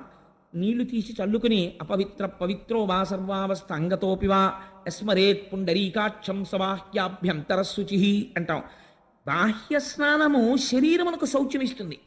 అంతమునందు అంత లోపల శౌచము మీకు కేవలము బయట స్నానం చేసి మడిబట్ట కట్టుకుంటే రాదు. ఆ అంతఃశౌచం ఎలా వస్తుంది? మీరు తెల్లవారుజామునే లేచి సంధ్యావందనం చేస్తూ నిన్న రాత్రి మీరు అనుభవించినటువంటి భోగం గురించి ఆలోచించేస్తే మీకు అంతఃశౌచం ఎక్కడుంది? సంధ్యావందనం చేసేటప్పుడు మీరు వెంటనే దాన్ని విడిచిపెట్టి ఆచమనం చేయగానే పవిత్రులై మనస్సుని ఈశ్వరుడి దగ్గర పెట్టి సంసిద్ధులు కావాలి. అప్పుడు అది అంతఃశౌచం. బాహ్య శౌచాన్ని బయటవాడు కనిపెడతాడు, అంతఃశౌచాన్ని ఎవడు కనిపెడతాడు? మీకు మీరే సాక్ష్యంతే. అంతఃశౌచము బాహ్య శౌచము రెండూ ప్రధానమే. అంతఃశౌచం ఏర్పడడానికి బాహ్య శౌచం మరీ అవసరమైపోతుంది ఒక స్థాయిలో. ఆ తర్వాత మెట్లెక్కి ఒక స్థితికి చేరిపోయిన తర్వాత అది ఎంతవరకు అవసరం అన్నదాన్ని నిర్ధారించడం చాలా కష్టం అవుతుంది. అందుచేత ఇప్పుడు శౌచము దేని వలన పోయినది? దుష్ట సంగము వలన పోయినది. రెండవ పాదమైనటువంటి ఒకటి సత్యము, ఒకటి శౌచము, మూడవది దయ. దయ పోయినది. దయ దేని వలన పోయినది? దయ పోవడానికి ప్రధానమైనటువంటి కారణం ఏది అంటే అహంకారము వలన దయ నశించిపోతుంది. ఎప్పుడు అహంకారం వస్తుంది చెప్పండి? ఒక ఫాల్స్ ఈగో ఒకటి డెవలప్ చేసుకుంటాడు. నా అంత వాణ్ణి, అందుకే నిన్ను పొగిడేవాణ్ణి ఎక్కువగా నీ దరికి చేర్చకు అని చెప్తారు. పర్సనాలిటీ అసెసినేషన్ అని మీకు తెలియకుండా మీరు నిర్మించుకున్నటువంటి మీ శీలము నశించిపోతుంది. దేనివల్ల? మీ పక్కన కూర్చున్నవాడు నిరంతరం మిమ్మల్ని పొగడ్డం మొదలుపెట్టాడు అనుకోండి, నా అంతవాణ్ణి నేనన్న అహంకారం వచ్చేస్తుంది. ఈ అహంకారం ఏ స్థాయికి వెళ్ళిపోతుందంటే, ఏమిటంటే నా అంతటి వాణ్ణి నేను వస్తుంటే ఏమిటి అలా ప్రవర్తించడం, ఏమిటి అడ్డు లేకపోవడం, ఏమిటి అది అడ్డు రావడం ఏంటి, నాకు ఇది అడ్డు రావడం ఏంటి, ఈ భావన వచ్చేస్తుంది. వచ్చేస్తే ఏమవుతుందంటే భూత దయ నశించిపోతుంది, దయ పోతుంది. కాబట్టి దయ పోవడానికి ఇది కారణమైనది, అహంకారము కారణమైనది. కాబట్టి ఇప్పుడు దయ లేదు, దాని ప్లేస్లో మీకు ఏం కనపడుతుంటుంది? అహంకారం కనపడుతుంటుంది. కాబట్టి కలిపురుషుడున్నాడు, మీకు ఏం కనపడుతుంటుంది? అహంకారం కనపడుతుంటుంది. మీకు నేను ఒక ఉదాహరణ చెప్తాను. మొన్నటి రోజున నేను రైతు బజార్లో కూరలు కొనుక్కుని ఇంటికి వెళ్ళిపోతున్నాను. అటువైపు సందులోంచి ఓ పిల్లవాడు ఓ 80 కిలోమీటర్ల వేగంతో హీరో హోండా మీద రంగిమని టర్నింగ్ తిరిగాడు. తిరిగి వాడు నా స్కూటర్ చూసి, నేను ఆ సందులోకి తిరుగుతున్నాను, స్కూటర్ చూసి నేను ముసలాండి అయిపోతున్నాను, నా బండి అంతకన్నా ముసలిది, 17 ఏళ్ళు అయిందేమో అది కొని, నేను పాపం ఇంత అలా సేవిస్తోంది ఎప్పటి నుంచో, దాన్ని ఎందుకు మార్చాలని నేను మార్చలేదు. అది అతను బ్రేక్ కొడితే ఇటువైపు ఉన్నవాడు అటువైపుకి తిరిగాడు. అంటే అలా తిరిగింది బండి. తిరిగితే నేనన్నా, ఏమయ్యా అంత స్పీడ్ వస్తున్నావే, ఒకవేళ నువ్వు నన్ను గుద్దీసావు అనుకో, నా కాలో చెయ్యో విరిగిపోతే ఓ నెల్లాళ్ళు మెడికల్ లీవ్ పెడతాను, పర్వాలేదు. కాలో చెయ్యో విరిగిపోయిందని తెలియగానే ఉదారులై మా ఆఫీసర్లు గ్రాంట్ చేస్తారు, సత్యమే కాబట్టి. కానీ నీకు విరిగిపోయిందనుకో, ఇప్పుడు నడుస్తున్న టైము ఫిబ్రవరి కదా, మార్చి ఏప్రిల్లో పరీక్షలు ఉంటాయి. నువ్వు ఎంత విలువైన విద్యా సంవత్సరాన్ని జీవితాన్ని పోగొట్టుకుంటావు. After all 80 kilometres speed thrill కోసం నీకు ఎందుకే ఇంత స్పీడు అన్నాను. అతను అన్నాడు, పోవాయ చెప్పొచ్చా ఎలవాయ నువ్వు అన్నాడు. అంటే నేను చాలా సంతోషించాను. మీరు దాని గురించి పెద్ద సీరియస్గా ఆలోచించక్కర్లేదు. అంటే నేను ఎందుకు చెప్తానంటే, అప్పుడు నేను అనుకున్నాను, ఓహో భాగవతం చెప్దాం అనుకుంటున్నాను కదా, ఫిబ్రవరి 2వ తారీఖు నుంచి ఈశ్వరుడు కలిదర్శనం చేయించాడు నాకు అనుకున్నాను. అంటే వాడికి ఒక పెద్ద అహంకారం అనమాట. నా అంత వాణ్ణి నేనేం తగిలిన బండికి 80 కిలోమీటర్స్ స్పీడ్లో బ్రేక్ వేసి బండి ఇలా తిరిగి, అది ఎంత సంతోషం వాళ్ళకి ఇలా తిరిగిపోతుంటే. అలా అనుకుంటున్నాడు.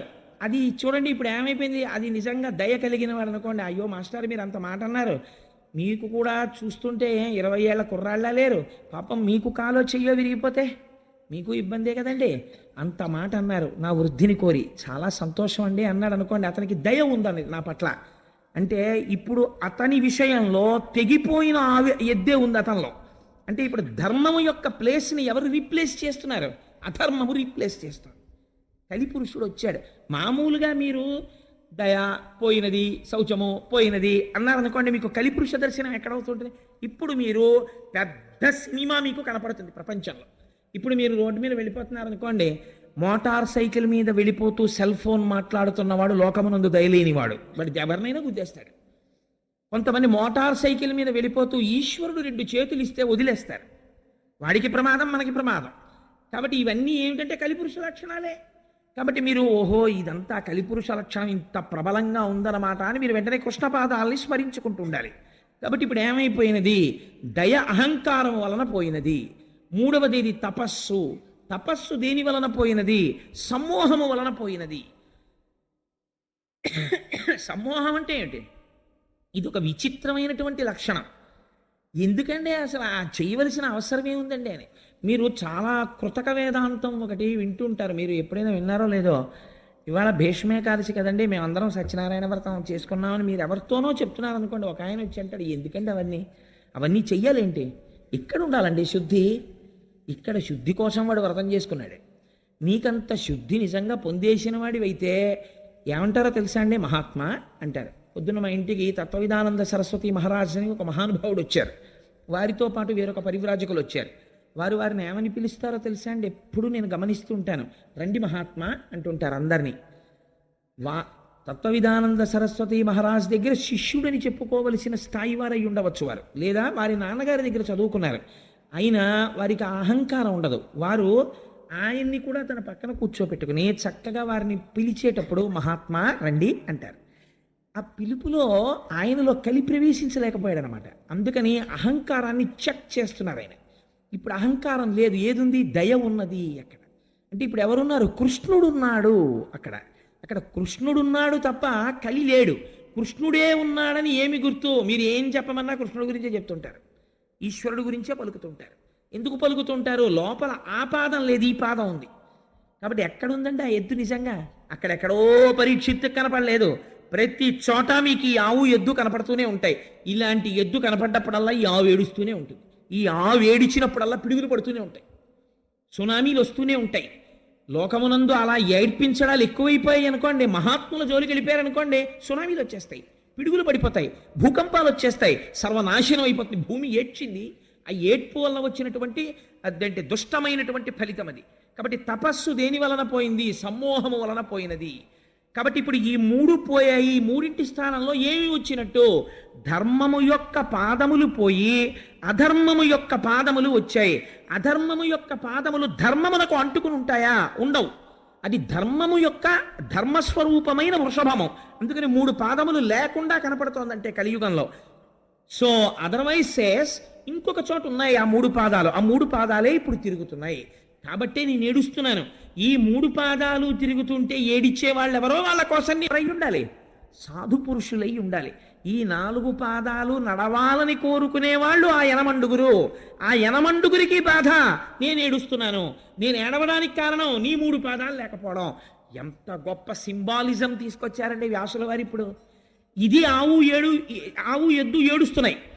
ఏడుస్తుంటే ఒక విచిత్రమైనటువంటి సంఘటన జరిగింది. ఒక వ్యక్తి ఆ ఆవు ఎద్దు దగ్గరికి వచ్చాడు. ఎవరైనా అంటే దాని గురించి ఒక పెద్ద వర్ణన చేశారు పోతన గారు. కాలక్రోధుడు, దండహస్తుడు, నృపాకారుండు, కఠినాత్ముండు. అటువంటి వాడు సామాన్యమైన క్రోధం కాదది, అపారమైనటువంటి కోపం. అందుకని కాలక్రోధుడు, అంతటి కోపంలో ఉన్నవాడు. దండహస్తుడు, పైగా చేతిలో కర్ర పట్టుకున్నాడు. అసలే కోపం, దానికి తోడు చేతిలో కర్ర ఉంది. ఎంత ప్రమాదం చూడండి. దండహస్తుడు, నృపాకారుండు, పైగా ఉన్నది ఎలా ఉన్నాడు? రాజుగారిలా ఉన్నాడు. రాజు ఎటువంటి ఆభరణములు పెట్టుకుంటాడో, ఎటువంటి కిరీటం పెట్టుకుంటాడో అవి పెట్టుకున్నాడు. ఇప్పుడు పరిపాలకుడిలా ఉన్నాడు. కానీ వాడు ఎప్పటికీ పరిపాలకుడు కాలేడు. ఎందుకని?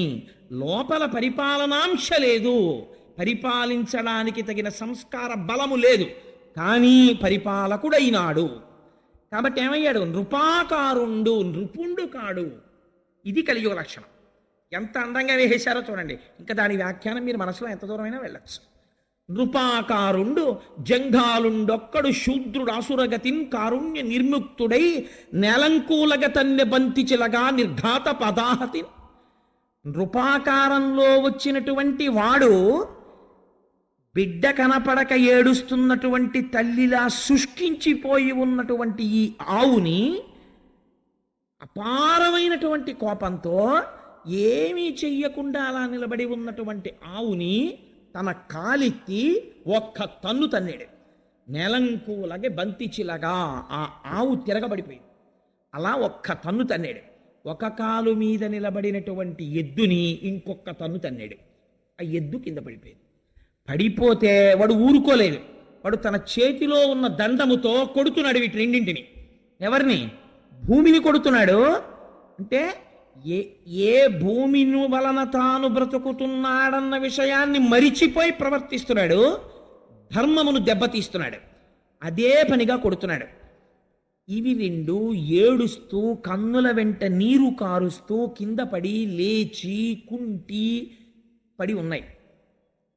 కైలాసాచల సన్నిభంబగు మహాగంభీర గోరాజమున్ అటువంటి ఆవుని పట్టుకుని ఇలా కొట్టి ఏడిపిస్తున్నాడు. ఆ ఆవు ఎలా ఉంది? కైలాసాచల సన్నిభంబగు మహాగంభీర గోరాజమున్. అటువంటి ఆవు కైలాస పర్వతం ఎలా ఉంటుందో అంత తెల్లనైనటువంటి ఆవు. ఎందుకండి ఆ పోలిక వేయాలి? కైలాసము ఈశ్వరుని ఆవాసము. ఈశ్వరుడు పైకి అపవిత్రంగా కనపడతాడు. మీకు ఎలాగో దక్షయజ్ఞ ధ్వంసం వస్తుంది 2-3 రోజుల్లో. అసలు ఆ దక్షయజ్ఞ ధ్వంసం ఇందురు కానీ ఎన్ని గమ్మత్తులు ఉంటాయో. పార్వతీ పరమేశ్వరులు మాట్లాడుకుంటారు. పుట్టింటికి పిలవకుండా వెళ్ళాలా వద్దా పెద్ద సబ్జెక్టు. అంత పెద్ద సబ్జెక్టు వాళ్ళిద్దరి మధ్య నడిస్తే ధర్మ సంబంధమైనటువంటి చర్చ చేస్తారు ఇద్దరు. ఆఖరికి వెళ్ళింది పార్వతీదేవి. సరే, తదనంతర విషయాలు ఎలా ఉంటాయి, వీరభద్రుడు ఎలా వస్తాడు, అసలు పోతన గారి పద్యాలు ఎలా ఉంటాయి ఆ సమయంలో మీరు చూద్దురు కానీ ఆ విషయాన్ని. అది వేరు మాట. కానీ నేను ఎందుకు ఈ విషయాన్ని ఇప్పుడు విజ్ఞాపన చేశానంటే, అక్కడ ఈ ఆవుని ఎద్దుని కొట్టేటప్పుడు కైలాసాచల సన్నిభంబగు మహాగంభీర గోరాజమున్, పైకి అమంగళంగా ఉన్నట్టు కనపడతాడు ఈశ్వరుడు. పుర్రెలమాల వేసుకున్నట్టు, శ్మశానంలో ఉన్నట్టు, శవ విభూతి రాసుకున్నట్టు ఉంటాడు. ఆయనంత మంగళప్రదుడు వేరొకడు లేడు. అందుకని ఆయనకి శివ అని పేరు. పైకి అమంగళంగా కనపడతాడు. కాబట్టి ఇప్పుడు ఏమైంది? పరస్పర విరుద్ధమైనటువంటి విషయాలు రెండు ఏకకాలమునందు ఒకరి యందు ఉన్నాయి. అలా ఎప్పుడూ చేసేటటువంటిది మంగళమే. మీరు ఒకటి గుర్తుపెట్టుకోండి, శివుడు అమంగళం చెయ్యడు, ఆవు అమంగళం చెయ్యదు. ఆవు ఆయన చాలా గొప్పవాడు. నేను ఇలా చెప్పానని మీరు ఏమనుకోకండి. నేను ఒక ఉదాహరణ చెప్తాను. దీనివల్ల పెద్దలు ఎంత బాధపడ్డారంటే, ఒకానొక సమయంలో రమణ మహర్షి స్నానం చేస్తే ఆయనప్పటికి పాపం సర్కోమా తీవ్రత పొందేసి అడుగు తీసి అడుగు వెయ్యలేని స్థితిలో ఒక గదిలో స్నానం చేస్తుండేవారు. స్నానం చేస్తే ధూర్త లక్షణాలు అంటే ఎలా ఉంటాయంటే, ఆయన స్నానం చేసిన నీళ్లు తూములోంచి బయటికి వచ్చేస్తుంటే ఆయన చూడకుండా ఆయన స్నానానికి వెళ్ళగానే సీసాలు అట్టుకు నించునేవారు. ఆయన స్నానం చేసి నీళ్లు బయటకు వస్తుంటే తూములోంచి ఆ సీసాలో నీళ్లు అట్టుకుని పట్టుకెళ్ళి తీర్థాల కింద ముచ్చేసుకునేవారు. ఆయన ఒకసారి బయటకు వచ్చి చూసి తెల్లపోయారు, ఏమిటి వీరి పనులని. రమణ మహర్షి స్నానం చేసిన నీళ్లు తాగితే జ్ఞానం వస్తుందా? రమణ మహర్షి చెప్పినటువంటి విషయాన్ని మీరు పాటిస్తే జ్ఞానం వస్తుందా? అంటే అర్థం ఉండదా చేసేటటువంటి పనికి. అలా ఆయన ఎంత మహాజ్ఞాని కానివ్వండి, ఆయన ఎంత గొప్పవాడు కానివ్వండి, ఆయన మూత్ర విసర్జన చేశాడు అనుకోండి, ఆ మూత్ర విసర్జన చేసినటువంటి మూత్రాన్ని తీసుకొచ్చి మీరు ఈశ్వరార్చనలో వాడగలరా? ఆయన మహాజ్ఞాని. మీరు వాడరు, అలా వాడకూడదు కూడా, అసలు ఆ ప్రశ్నే రాదు. ఒక ఆవు మూత్ర విసర్జన చేసింది అనుకోండి, మీరు ఆ ఆవు మూత్రాన్ని పట్టి ఇంటికి తీసుకొచ్చి శుద్ధికి చల్లుకుంటారు. ఆవు మల విసర్జన చేసింది అనుకోండి, దాన్ని పట్టి తెచ్చి చంటి పిల్లల ఒంటికి రాస్తారు. ఎదర దశమస్కంధాలలో విందురు కానీ మీరు దృష్టి దోషం రాదు. పైగా శుద్ధి జరగాలంటే ఆవు పేడ నీళ్లలో కలిపి కళ్ళాబీ చల్లుతారు, సూక్ష్మక్రిములు చచ్చిపోతాయని. ఆవు పేడ శుద్ధికి ఉపయోగపడుతుంది, ఆవు మూత్రము శుద్ధికి ఉపయోగపడుతుంది, ఆవు పాలు అభిషేకములకు ఉపయోగపడతాయి, ఆవు పాలు మేధస్సుకు ఉపయోగపడతాయి, ఆవు పాలు అమ్మలేని బిడ్డడి యొక్క శరీరాన్ని పోషించడానికి తల్లిపాలలా ఉపయోగపడతాయి. ఆవు ఎప్పుడు ఆవు నుంచి వచ్చినటువంటి సమస్త పదార్థములు మన యొక్క ఉన్నతికే ఉపయోగపడతాయి. కానీ ఆవు ఎక్కడ ఉంటుంది? ఇంటి బయట పెరట్లో ఉంటుంది ఎక్కడో తప్ప. అయ్యో ఆవా, నీ పాలతో అభిషేకం చేసుకుంటుంటే నాకు వచ్చినటువంటి గ్రహాల యొక్క దోషానికి ఉపశాంతి కలిగింది. పాపం నువ్వు అక్కడ ఉండడం ఏంటే, వచ్చి నువ్వు కూడా హాల్లో ఉండని తెచ్చి మీరు కడతారా? కట్టరు. ఆవు ఎలా ఇంట్లోకి రాదో, పెరట్లో ఉండి మీకు ఉపకారం చేస్తుందో, రుద్రభూమిలో ఉండి మీకు ఉపకారం చేస్తాడు శంకరుడు. అందుకని కైలాసాచల సన్నిభంబగు మహాగంభీర గోరాజమున్, నిరంతరము ఉపకారము తప్ప వేరొకటి తెలియనటువంటి ఆ ఆవుని నీ చరణంబుల నెవ్వడిటి నిర్దలితంబుక చేసే వాడు తా ఖేచరుడైన మణికీలిత భూషణయుక్త బాహులం వేచని త్రుంచివైతూ వినువీధికి నేగిన నెలడాగినన్నాడు పరీక్షిత్. ఎవరు నిన్నిలా కొట్టినవారు? ఎవరు? నువ్వు చేసినటువంటి ద్రోహం ఏమిటి? నువ్వు పాలిస్తావు, నీ పేడ ఉపయోగపడుతుంది, నీ మూత్రం ఉపయోగపడుతుంది. ఇన్నింటిని వాడుకుని వాచివి అయిన గడ్డి తిని వాహినులందు జలంబు త్రాగగా నువ్వు చేసినటువంటి దోషం ఏమిటి? ఎక్కడో వాచవి అయిన గడ్డి తిని, పోనీ అయ్యో గడ్డి తినేసిందండి దుర్మార్గం ఎద్దు అందామా అంటే, ఎవ్వరికీ పనికిరానటువంటి గడ్డి ఆ ఎద్దు తింటోంది. వాచవి అయిన గడ్డి తిని వాహినులందు జలంబు త్రాగగా, గడ్డి అంటే తింటాను కానండి, ఫిల్టర్ వాటర్ తాగకపోతే నాకు పడదండి, పాలు ఇవ్వలేను, పాలు నీటితో రావాలి కదా. మీకు ఆవు పాలు మీ చంటి పిల్లాడికి పడతానంటున్నారు, మరి మీరు నాకు కుడి తెడితే ఆ కుడితిలో అంశయే పాలగా వస్తాయి, అవి చెంచాడు మీ అబ్బాయి నోట్లో పొయ్యగానే వాడికి డయేరియా వచ్చేస్తుంది. అందుకని ఆవుకి మాత్రం ఫిల్టర్డ్ వాటరే పెట్టండి అని ఆవు ఎప్పుడైనా అడిగిందండి? మీ ఇంటికి వచ్చి మీ బిందెలో నీళ్లు కూడా అది అడగలేదు. ఎక్కడ నీళ్లు తాగింది?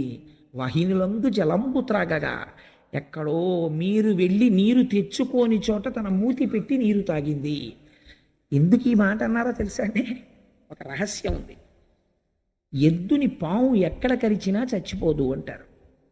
ఎక్కడ కుడితే చచ్చిపోతుంది, మూతి మీద కుడితే మాత్రం చచ్చిపోతుంది.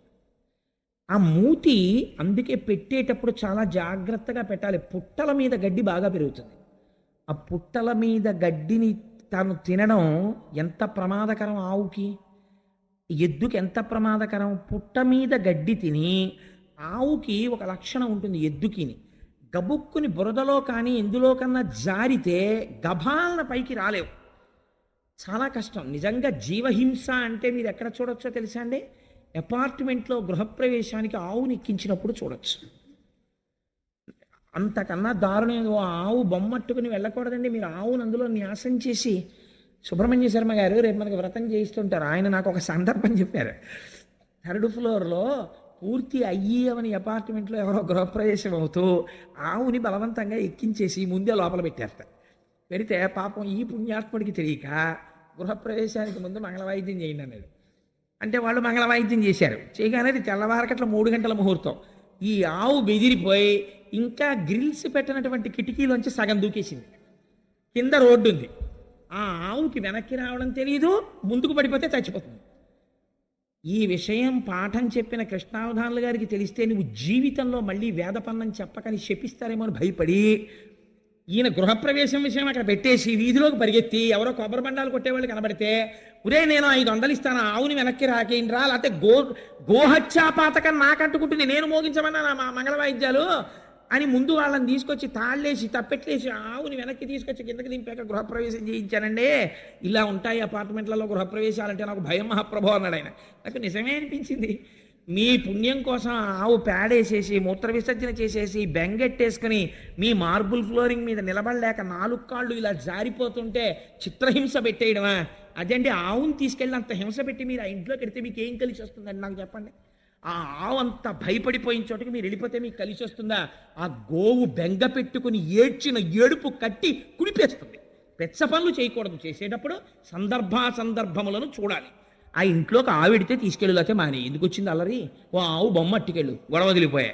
వెళ్ళేటప్పుడు గోవుకి ప్రదక్షిణం చేసి నమస్కరించి, అమ్మా గోమాత సమస్త శుభములను కటాక్షించు, నేను కట్టుకున్న ఇంట్లోకి నువ్వు రాలేవమ్మా, నువ్వు వెళ్ళిపోతే గొడవ వదిలిపోయాయి.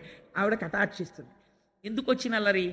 నేను ఈ విషయాన్ని ఎందుకు ప్రస్తావన చేశానంటే, వాచవి అయిన గడ్డి తిని వాహినులందు జలంబు త్రాగగా, ఎంత గొప్ప మాట వేసేశారండి పోతన గారు. నిజంగాను నీకు పనికొచ్చేది ఏం తిందిరా అది? నువ్వు కొట్టడానికి నాకు ఒక కారణం చూపించు. గడ్డి తిందా? నువ్వు తినవు. నిన్ను ఎప్పుడైనా తిట్టవలసి వస్తే అంటారు, ఏ గడ్డి తిన్నా ఏంట్రా, బుద్ధి గడ్డి తిందా అంటారు. అంటే నువ్వు గడ్డి తినవలసిన రోజే వస్తే అంతకన్నా హీనం ఇంకోట్లేదు. అలాంటిది అది తిందా గడ్డి.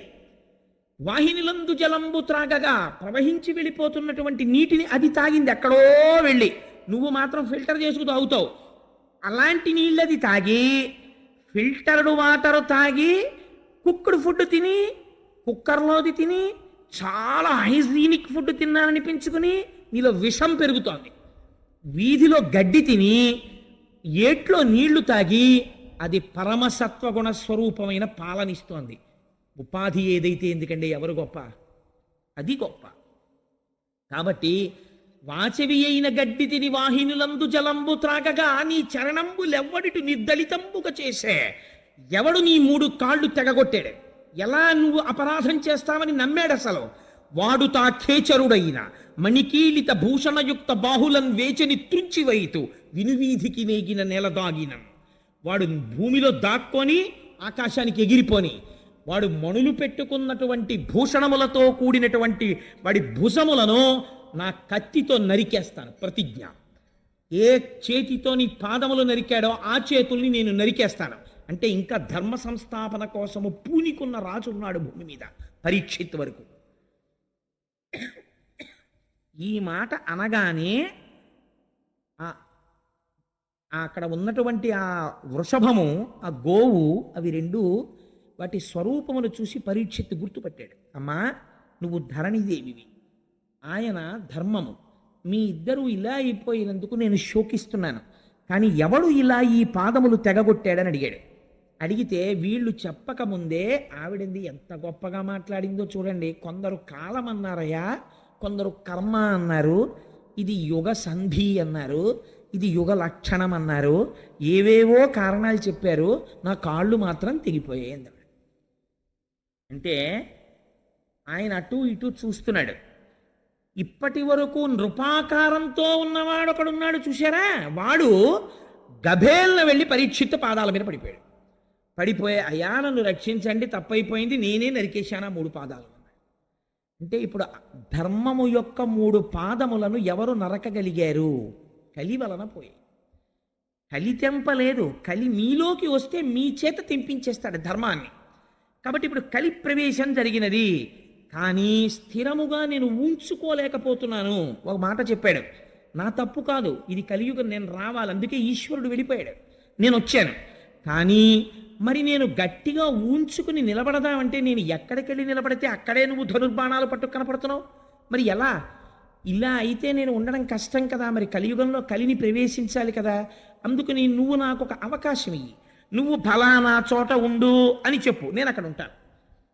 అప్పుడు ఇంక ఇబ్బంది ఉండదు. తప్పించి నేను ఎక్కడికెడితే అక్కడ నువ్వు కనపడుతుంటే నీకు నాకు సంఘర్షణ వస్తుంది, నువ్వు నన్ను చంపుతానంటుంటావు. యుగం వచ్చేసింది, నేను రావాలి, కాబట్టి నేను ఎక్కడ ఉండనో నువ్వే చెప్పన్నాడు.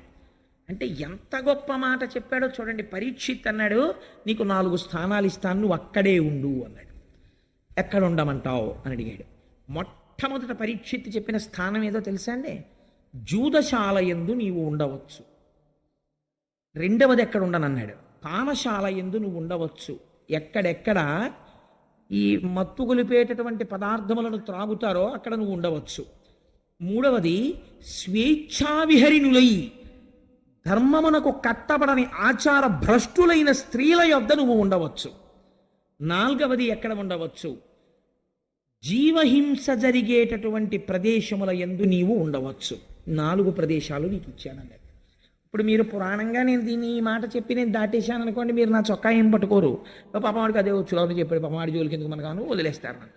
కానీ మీరు నాకు ఒక విషయం చెప్పండి, కలికి ఈ 4 ప్లేసెస్ ఇస్తే ఏమిటి కలిసి వచ్చిందండి పరీక్షిత్తుకి? అసలు నువ్వు రావద్దురా అనాలి, కానీ ఈ 4 స్థానాలు నీకు ఇచ్చానన్నాడు కదా, ఈ 4 స్థానాలు ఇచ్చాడు అనుకోండి, కలి వెళ్ళి జూదం షాపులో పేక ముక్కలు ఇస్తాడా, లేకపోతే ఈ మత్తు పదార్థాన్ని అమ్మేటటువంటి చోటుకి వెళ్ళి షాప్ పెట్టుకుంటాడా, లేకపోతే జీవహింస తను చేస్తాడా? మిమ్మల్ని ఎలా పాడు చేస్తాడు కలి? ఇది మీరు విశ్లేషణ చేయాలి. ఎలా పాడు చేస్తాడు అంటే దాని ఫలితమును చెప్పారు. జూదశాలయందు ఏమి జరుగుతుంది? అసత్యము ప్రబలుతుంది. ఎలా అని మీరు నన్ను అడగచ్చు. మీరు కావాలంటే లోకమునందు పోకడ మీరు గమనించే ఉంటారు. మీరు గుడికి వెళ్ళేవాడు ఏమన్నా ఒకసారి నేను శివాలయానికి వెళ్ళి ప్రదక్షిణం చేసి వచ్చేస్తానండి అంటాడు. లేదు, ఇంకా సినిమాకి వెళ్ళేవాడు అనుకోండి, ఏమండి ఏమనుకోకండి సినిమాకి వెళ్తున్నానంటాడు. ఇంకా పోని 10 మంది పరిహాసం ఆడాలండి. అదేంటి ఆఫీసర్ గారి దగ్గరికి వెళ్ళి, సార్ నాకు కొత్తగా పెళ్ళయిందండి, 16 రోజుల పండగ, ఎస్ఆర్ఎం గారి ఇన్స్పెక్షనో జడ్ఎం గారి ఇన్స్పెక్షనో అంటున్నారు, మా అత్తారు బాధపడతారు సార్, అందుకని 16 రోజుల పండగకి వెళ్ళాలంటే ఓ చిరునవ్వు నవ్వేసి ఆఫీసర్ గారు గ్రాంట్ చేసేయచ్చు.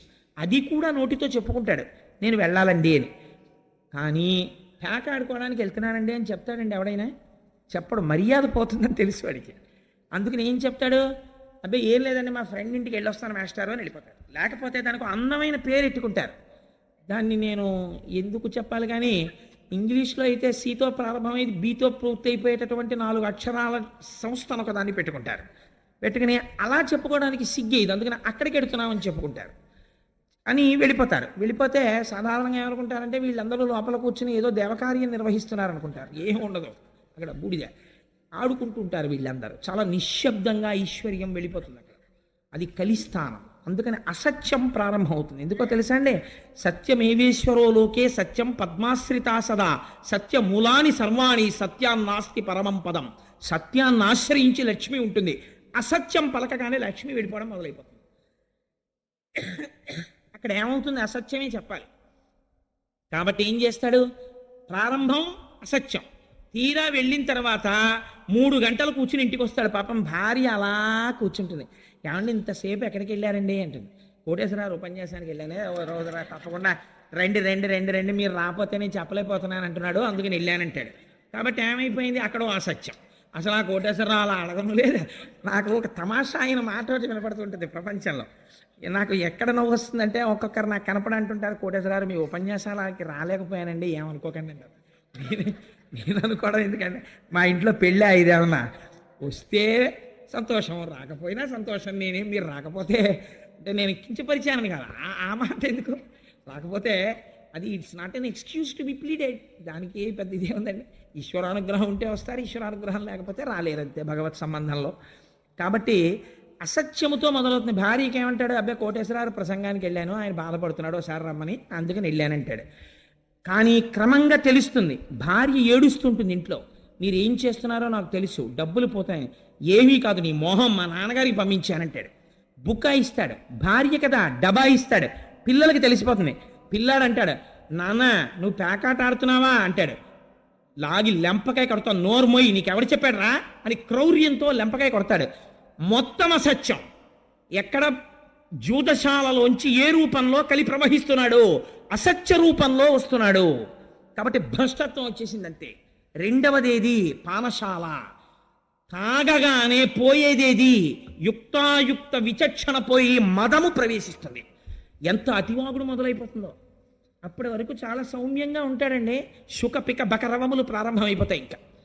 ఇంకా ఉచ్చేసుకున్నాడో ఒక వెర్రి ధైర్యం వస్తుందో ఏమో, నాకు స్వానుభవం లేదు.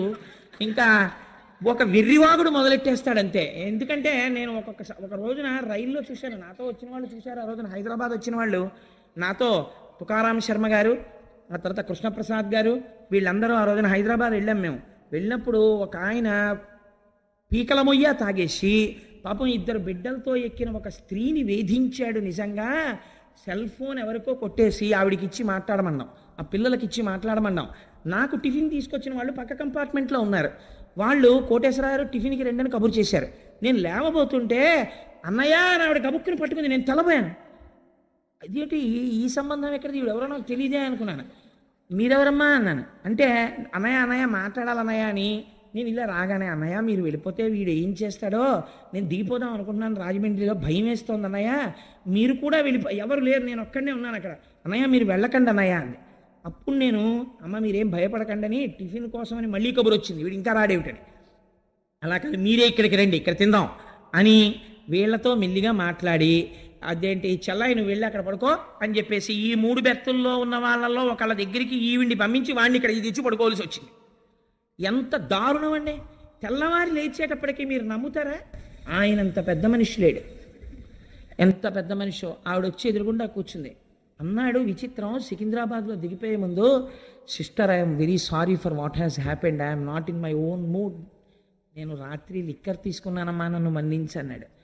మదోన్మత్తుడయ్యాడు. ఆ సమయంలో అతను ఏమైనా చేసేస్తాడు. అతనికి తెలియదు ఈ మదం ఎక్కడి నుంచి వచ్చింది. నువ్వు సేవించకూడనిది సేవించి నీ అంతా నువ్వు రాక్షసుడు అయిపోతున్నావు. ఈశ్వరుడు ఇచ్చినటువంటి దైవత్వాన్ని నాశనం చేసుకుంటున్నావు. ఇక్కడ ఈశ్వరుడు ఉన్నాడు, నువ్వు పూజ చేయకపోతే పీడాపోయేది. సారా పట్టుకెళ్ళి శివలింగం మీద మీరు పోస్తారండి. ఈశ్వరుడు హం వైశ్వానరో భూత్వా ప్రాణినాం దేహమాశ్రిత, ఆయన మీద నువ్వు పొయ్యొచ్చా? ఆయన మీద నువ్వు పోస్తున్నావు. పోస్తే ఏమొస్తుంది?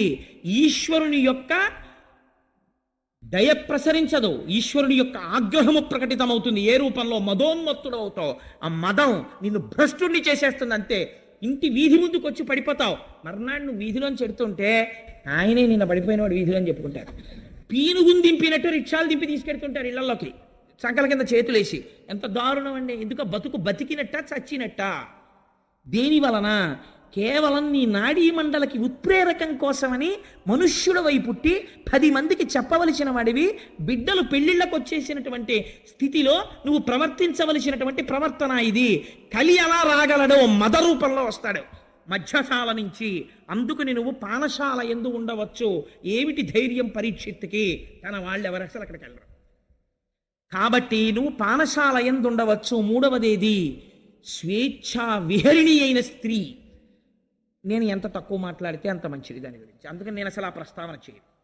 నాలుగవది, ఎందుకంటే ఒక పూజ్య భావనతో చూడ్డానికి అలవాటు పడి ఒక లలితా సహస్రం చెప్పి, ఒక సౌందర్యలహరి చెప్పి, స్త్రీ అనబడేటటువంటి ఒక పేరు యందు ఆడది అన్నదాని యందు అమ్మతనాన్ని చూసి ఒక గౌరవం పెంచుకున్నవాడు పురాణ వ్యాఖ్యానం కోసం కూడా తక్కువ చేసి మాట్లాడడం అనవసరం. నేను చేయకపోయినంత మాత్రం చేత మీరు అర్థం చేసుకోలేని వాళ్ళు కారు. అందుకని నేను దాన్ని పరిహరిస్తాను. అందుకని స్వేచ్ఛావిహరిణి అయిన స్త్రీ వలన సమాజము భ్రష్టుపడుతోంది, విషయ సంగలోలుడైపోతున్నాడు. నాలుగవది హింస. హింస అంటే ఏమిటో తెలుసా అండి? హింస అంటే నిష్కారణముగా ఒక ప్రాణి బాధపడితే తాను సంతోషించుట. ఇక్కడ మీరు ఒకటి జ్ఞాపకం పెట్టుకోవాలి. ప్రాణి హింస అంటే చంపేయడం అని కాదు, అస్తమానం చంపేయక్కర్లేదు. ఇలా చీమల బారి వెళ్తుంటే కుడతారు కొంతమంది, నిష్కారణంగా నిలబడి ఆకులు తుంపేస్తారు. నువ్వు ఆకుని సృష్టించలేదు, నువ్వెందుకు తుంపేయాలి ఆకుని? నిష్కారణ హింస. అన్నిటికన్నా భయంకరమైన హింస ఏమిటో తెలుసా అండి? నోటి మాట. కడుపుల్ రంపపు కోత కోయునదియే గాయాలు కాకుండినన్ అన్నారు గయోపాఖ్యానంలో. ఒక మనిషిని పడుకోబెట్టి ఎనస్థీషియా ఇవ్వకుండా ఓ రంపం పట్టుకొచ్చి అటొకళ్ళు ఇటొకళ్ళు నిలబడి దూలాన్ని కోసినట్టు ఇలా కోస్తుంటే ఆ కడుపు కోయబడుతున్నవాడు ఎంత బాధపడతాడో, అవతల వాడు నేనంటున్న మాటలకంత బాధపడుతున్నాడన్న ఇంగిత జ్ఞానము లేకుండా ఈశ్వరుడు నోరిచ్చాడని పేలిన చవట అంతే పాపాన్ని మూట కట్టుకుంటున్నాడు. వాడు హింస చేస్తున్నాడా లేదా? వాక్కు రూపములో వాడు హింస చేస్తున్నాడు.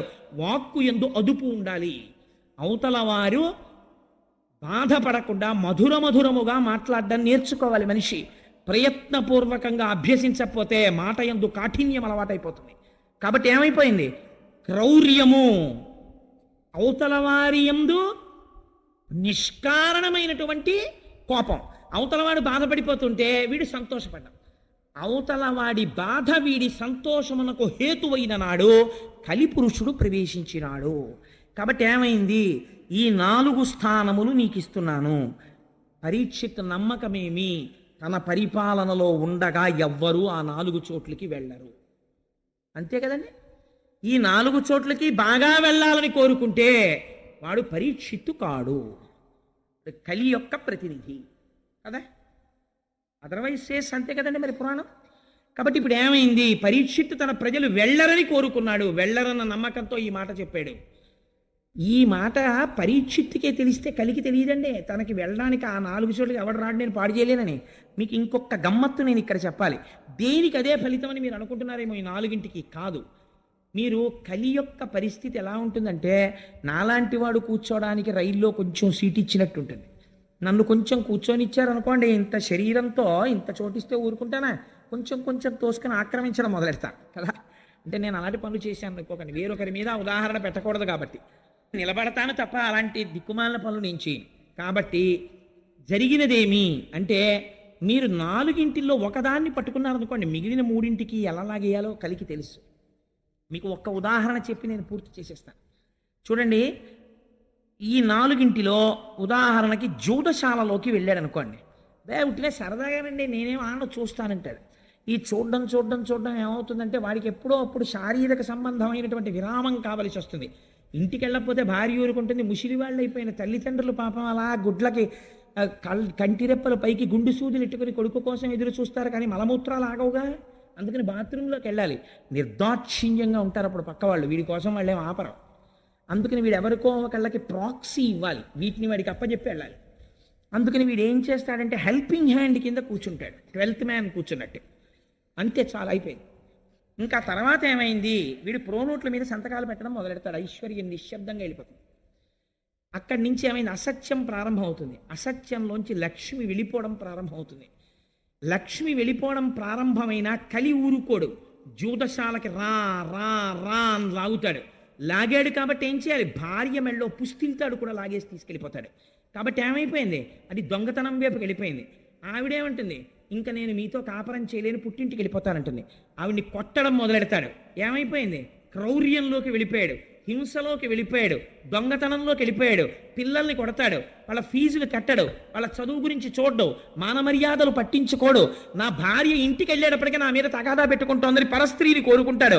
ఒక దాంట్లోంచి 4 వెళ్ళిపోయాడు, సర్వభ్రష్టుణ్ణి చేసి నాశనం చేసేస్తాడు. ఆఖరికి వాడు చచ్చిపోతే అమ్మయ్య పోయాడంట. ఎందుకు అయిపోయావు నువ్వు అలాగా? ఒక్క దాంట్లో కాలిట్టేవంతే 4 లాగేయగలడు.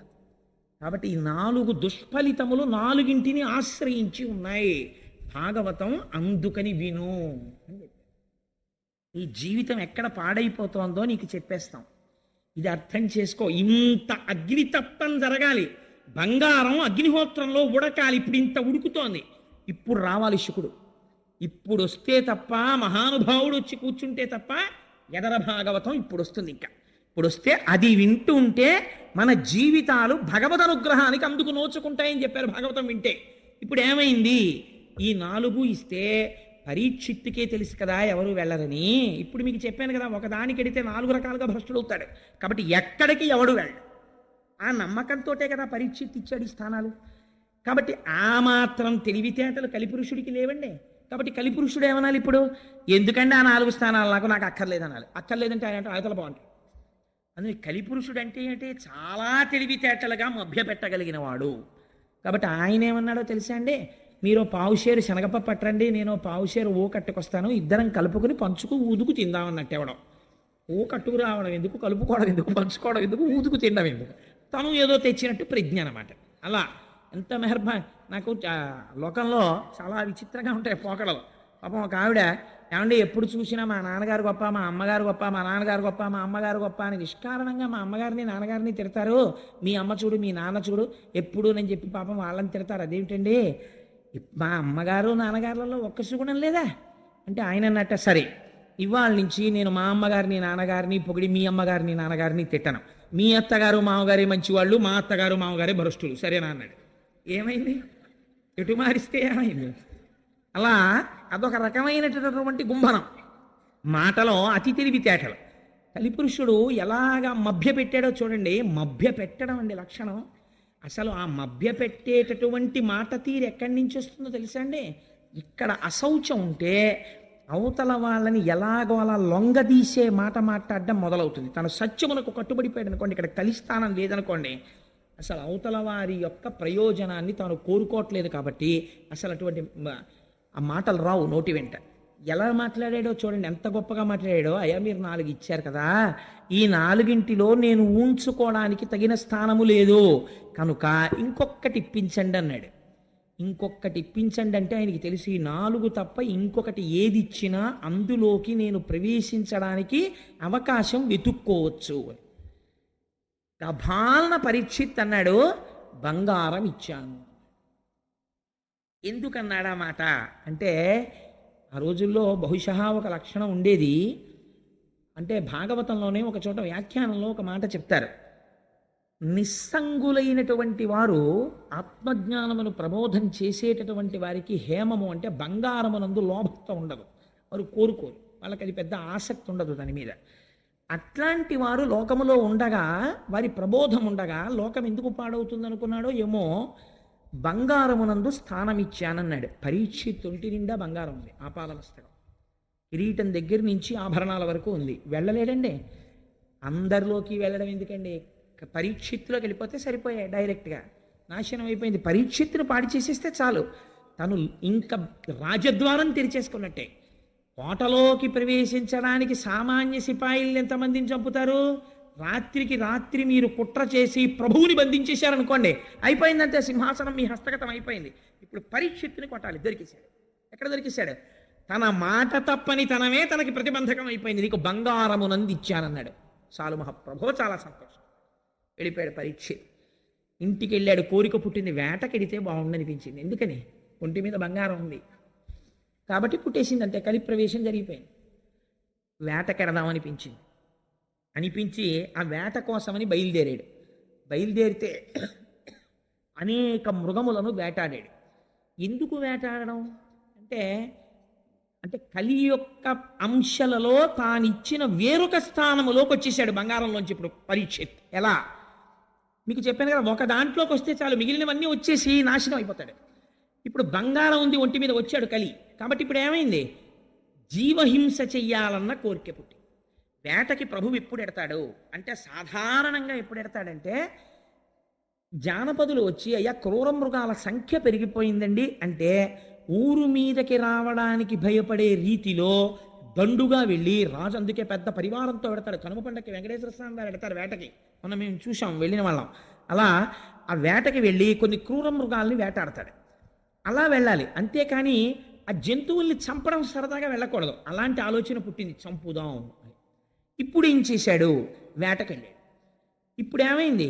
ఇంకో స్థానంలోకి వెళ్ళాడు, జీవహింసలోకి. నిష్కారణ క్రౌర్యం ప్రవేశించింది. బయలుదేరి వేటకెళ్ళాడు. వేటకెళ్ళిన వాడు ఏం చేశాడు? వేటాడాడు కాబట్టి ఆయనకి ఆకలేసింది, దప్పిక కలిగింది. ఆకలి దప్పిక కలిగితే ఎక్కడికి వెళ్ళాలి? ఎక్కడికి వెళ్ళాలో అక్కడికి వెళ్ళాలి. నాకు బాగా ఆకలేసింది అనుకోండి, కనీసంలో కనీసం ఈ ఊళ్ళో మనకు ఎవరు తెలియరా అనుకుంటే ఏం చేయాలి? హోటల్కి వెళ్ళి అయ్యా ఏమున్నాయండి అని అడిగో, ఇడ్లీయో మసాలా దోశ ఏదో అడగాలి. అంతేగాని ఓ వెల్డింగ్ షాప్కి వెళ్ళి తినడానికి ఏమైనా ఉన్నాయండి అన్న నోరు తెరిచి పెడతానంటే ఆర్క్ వెల్డింగ్ రాదు. బుద్ధి ఉందే, ఇక్కడికి వచ్చి ఏమైనా తినడానికి ఉన్నాయా అంటే ఏంటి? ఏదో ఎదురుకుండా హోటల్కి పోయి ఏమైనా ఉంటాయంటారు. ఎక్కడ ఏది దొరుకుతుందో అక్కడికి వెళ్ళాలి. ఆ మాత్రం బుద్ధి లేకపోవడం అంటే ఏమిటంటే, బుద్ధి భ్రంశమవుతోంది పరీక్షిత్తుకి. లేకపోతే ఆకలేసిన వాడు, నీరు కావలసిన వాడు మహర్షాశ్రమానికి పోవడం ఏమిటి? అక్కడ ఆయన ఏం తపస్సు చేసుకుని వెళ్ళాడు. వాళ్ళకి ఏమోనండి కొంచెం నీళ్లు దొరుకుతాయేమో అని వెళ్ళాడండి. ఎవరిని అడగాలండి? మంచినీళ్ళు దాహం వేస్తే అక్కడ ఎవరన్నా కాస్త తిరుగుతుంటే, ఆ ఆశ్రమంలో ఎక్కడన్నా కుటీరాల్లో ఉన్నవాళ్ళు ఉంటే, అమ్మ కాసిన నీళ్లు పోయిండమ్మా దాహం వేస్తోందని అడగాలి. ఎవరి దగ్గరికి వెళ్ళి నించున్నాడో తెలుసా అండి? ఆ నీళ్లు కావాలని అంటే అహంకారము వచ్చినది. ఎవరి దగ్గరికి వెళ్ళాడు అంటే, ఎంత గొప్ప వర్ణన చేశారో తెలుసా అండి వ్యాసుల వారు. ఎగ్జాక్ట్ ట్రాన్స్లేషన్ చేశారంటే పోతన గారు. పలికెడిది భగవతమట పలికించు విభుండు రామభద్రుండట. మీలిత నేత్రుడై మెలగుట చాలించి బాహ్యమున జడిలేక శాంతుడగుచు. ఆయన శమీక మహర్షి. ఎటువంటి స్థితిలో ఉన్నాడు? మెలగుట చాలించి, కదలిక లేదు, మెదలిక లేదు, స్థాణు అయిపోయి ఉన్నాడు. స్థాణు అయిపోయి ఉండడం అంటే ఏమిటి? మీరు ఇప్పుడు ఒక్క విషయం, ఇప్పుడు ఈ మాటల్ని చాలా క్లీశంతో, చాలా గహనమైనటువంటి వర్ణన చేస్తారు. నేను తరచూ ఒక మాట చెప్తుంటాను. ఇప్పుడు ఇలా ఒక చిక్కుడు పాదు పెట్టి, నేను 4 రోజులు చిక్కుడు పాదు పక్కనే కూర్చుని ఇక్కడ ఒక కర్ర పాతాను అనుకోండి, చిక్కుడు పాదు నన్ను ఒక్కనాటికి నమ్మదు, వచ్చి నన్ను అల్లుకోదు, వీడు లేచి వెళ్ళిపోతాడని దానికి తెలుసు. చిక్కుడు పాదు కర్రను అల్లుకుంటుంది. వెళ్ళి ఎందుకు అల్లుకుంటుందో తెలుసా అంటే, అది కదలదనేది పసిగడుతుంది. శంకరాచార్యులు వారు చోట చెప్తారు, కర్ణే యదాహ విరచయంతి ఖగాశ్చ నీడాస్ శ్రీశైలస శృంగ కుహరేషు కదోపలప్స్యే గాత్రం యదామ మలతాహ పరివేషయంతి అంటారు. ధ్యానమునందు తపస్సునందు చాలా మగ్నుడైపోయి బ్రహ్మమునందు రమిస్తున్నాడని గుర్తేమిటంటే, కదలిక లేక కర్ర నిలబడిపోయినట్టు స్థాణు అయి ఉండిపోతాడు. అలా ఉండిపోతే ముందు తీగలు నమ్ముతాయి, నమ్మి అల్లుకుంటాయి. ఆ తర్వాత ఏమవుతుందంటే మొక్కలు మొలుస్తాయి. ఆ తర్వాత ఏమి నమ్ముతాయంటే, ఇది కదలదని పక్షులు నమ్ముతాయి, వచ్చి చెవుల్లో పుల్లలు ఎడతాయి, పుల్లలు పెట్టి గూళ్ళు కడతాయి. కర్ణే యదాహ విరచయంతి ఖగాశ్చ నీడాస్. అందుకే మన వాళ్ళు, ఆయన తపస్సు చేశాడు, ఒంటి మీద పుట్టలు పెట్టేశాయి, పుట్టల్లో పాములు చేరిపోయాయి, మొక్కలు మొలిచిపోయాయి, అప్పుడు ఈశ్వరుడు ప్రత్యక్షమయ్యాడు. ఇవన్నీ హఠాత్తుగా ఊడిపోతాయండి. అంటే అంతటి ధ్యానమగ్నుడయ్యాడని గుర్తు. మెలగుట చాలించి మీల్తనేత్రుడై శాంతుడై కూర్చుండి జడతలేక. అలా కూర్చుని ధ్యానమగ్నుడై ఏమాత్రం కదలికలేదు. ప్రాణ మనోబుద్ధి పంచేంద్రియంబుల బహిరంగ వీధుల బరగనీక. ఎంత గొప్ప మాటలో చూడండి. ప్రాణము నియంత్రించాడు ప్రాణాయామము చేత. అందుచేత అనడు కుంభకం పూరించి ఆప్చేసేసాడు వాయువుని, అలా నిలబడిపోయాడు అంతే. కాబట్టి ఇప్పుడు వక్షస్థలం ఇలా ఇలా ఇలా ఇలా కదలదు, అలా ఉండిపోయి ఉన్నాడు. ప్రాణము ఊపిరి మీద ఏది ఆధారపడుతుంది? మనస్సు ఆధారపడుతుంది. అందుకని మనస్సు కదలటం లేదు, అలా ఉండిపోయింది. మనస్సు కదలదు, బుద్ధి కదలటం లేదు. బుద్ధి కదలటం లేదు, ఇంద్రియాలు కదలటం లేదు. బయట విషయాన్ని కన్ను చూడదు, చెవులు వినపడవు, స్పర్శేంద్రియానికి తెలియదు. అందుకని అలా ఉండిపోయాడు. స్థాణువై ఏం చేస్తున్నాడు మరి? ఇవన్నీ ఆగిపోయాయి. మరి ఆయన ఏమి చూస్తున్నట్లు అంటే జాగ్రత్తాది అవస్థాత్రయము దాటి బ్రహ్మమునందు రమించుచుండే, జాగ్రత్త మొదలైనటువంటి 3 అవస్థలని దాటిపోయి ఆయన జాగ్రత్త లేదు, స్వప్నము లేదు, సుషుప్తి లేదు, 4వది తురీయమనేటటువంటి స్థాయికి చేరిపోయి తాను సాక్షాత్తు ఆత్మగా సాక్షీభూతుడై శరీరాన్ని చూస్తూ బ్రహ్మముగా నిలబడిపోయి ఉన్నాడు. ఇప్పుడు అలా ఉన్నవాడు ఎలా ఉన్నాడు అంటే బ్రహ్మభూతత్వ సంప్రాప్య విక్రియుండయి అతి దీర్ఘ జటలు తన్నావరింప.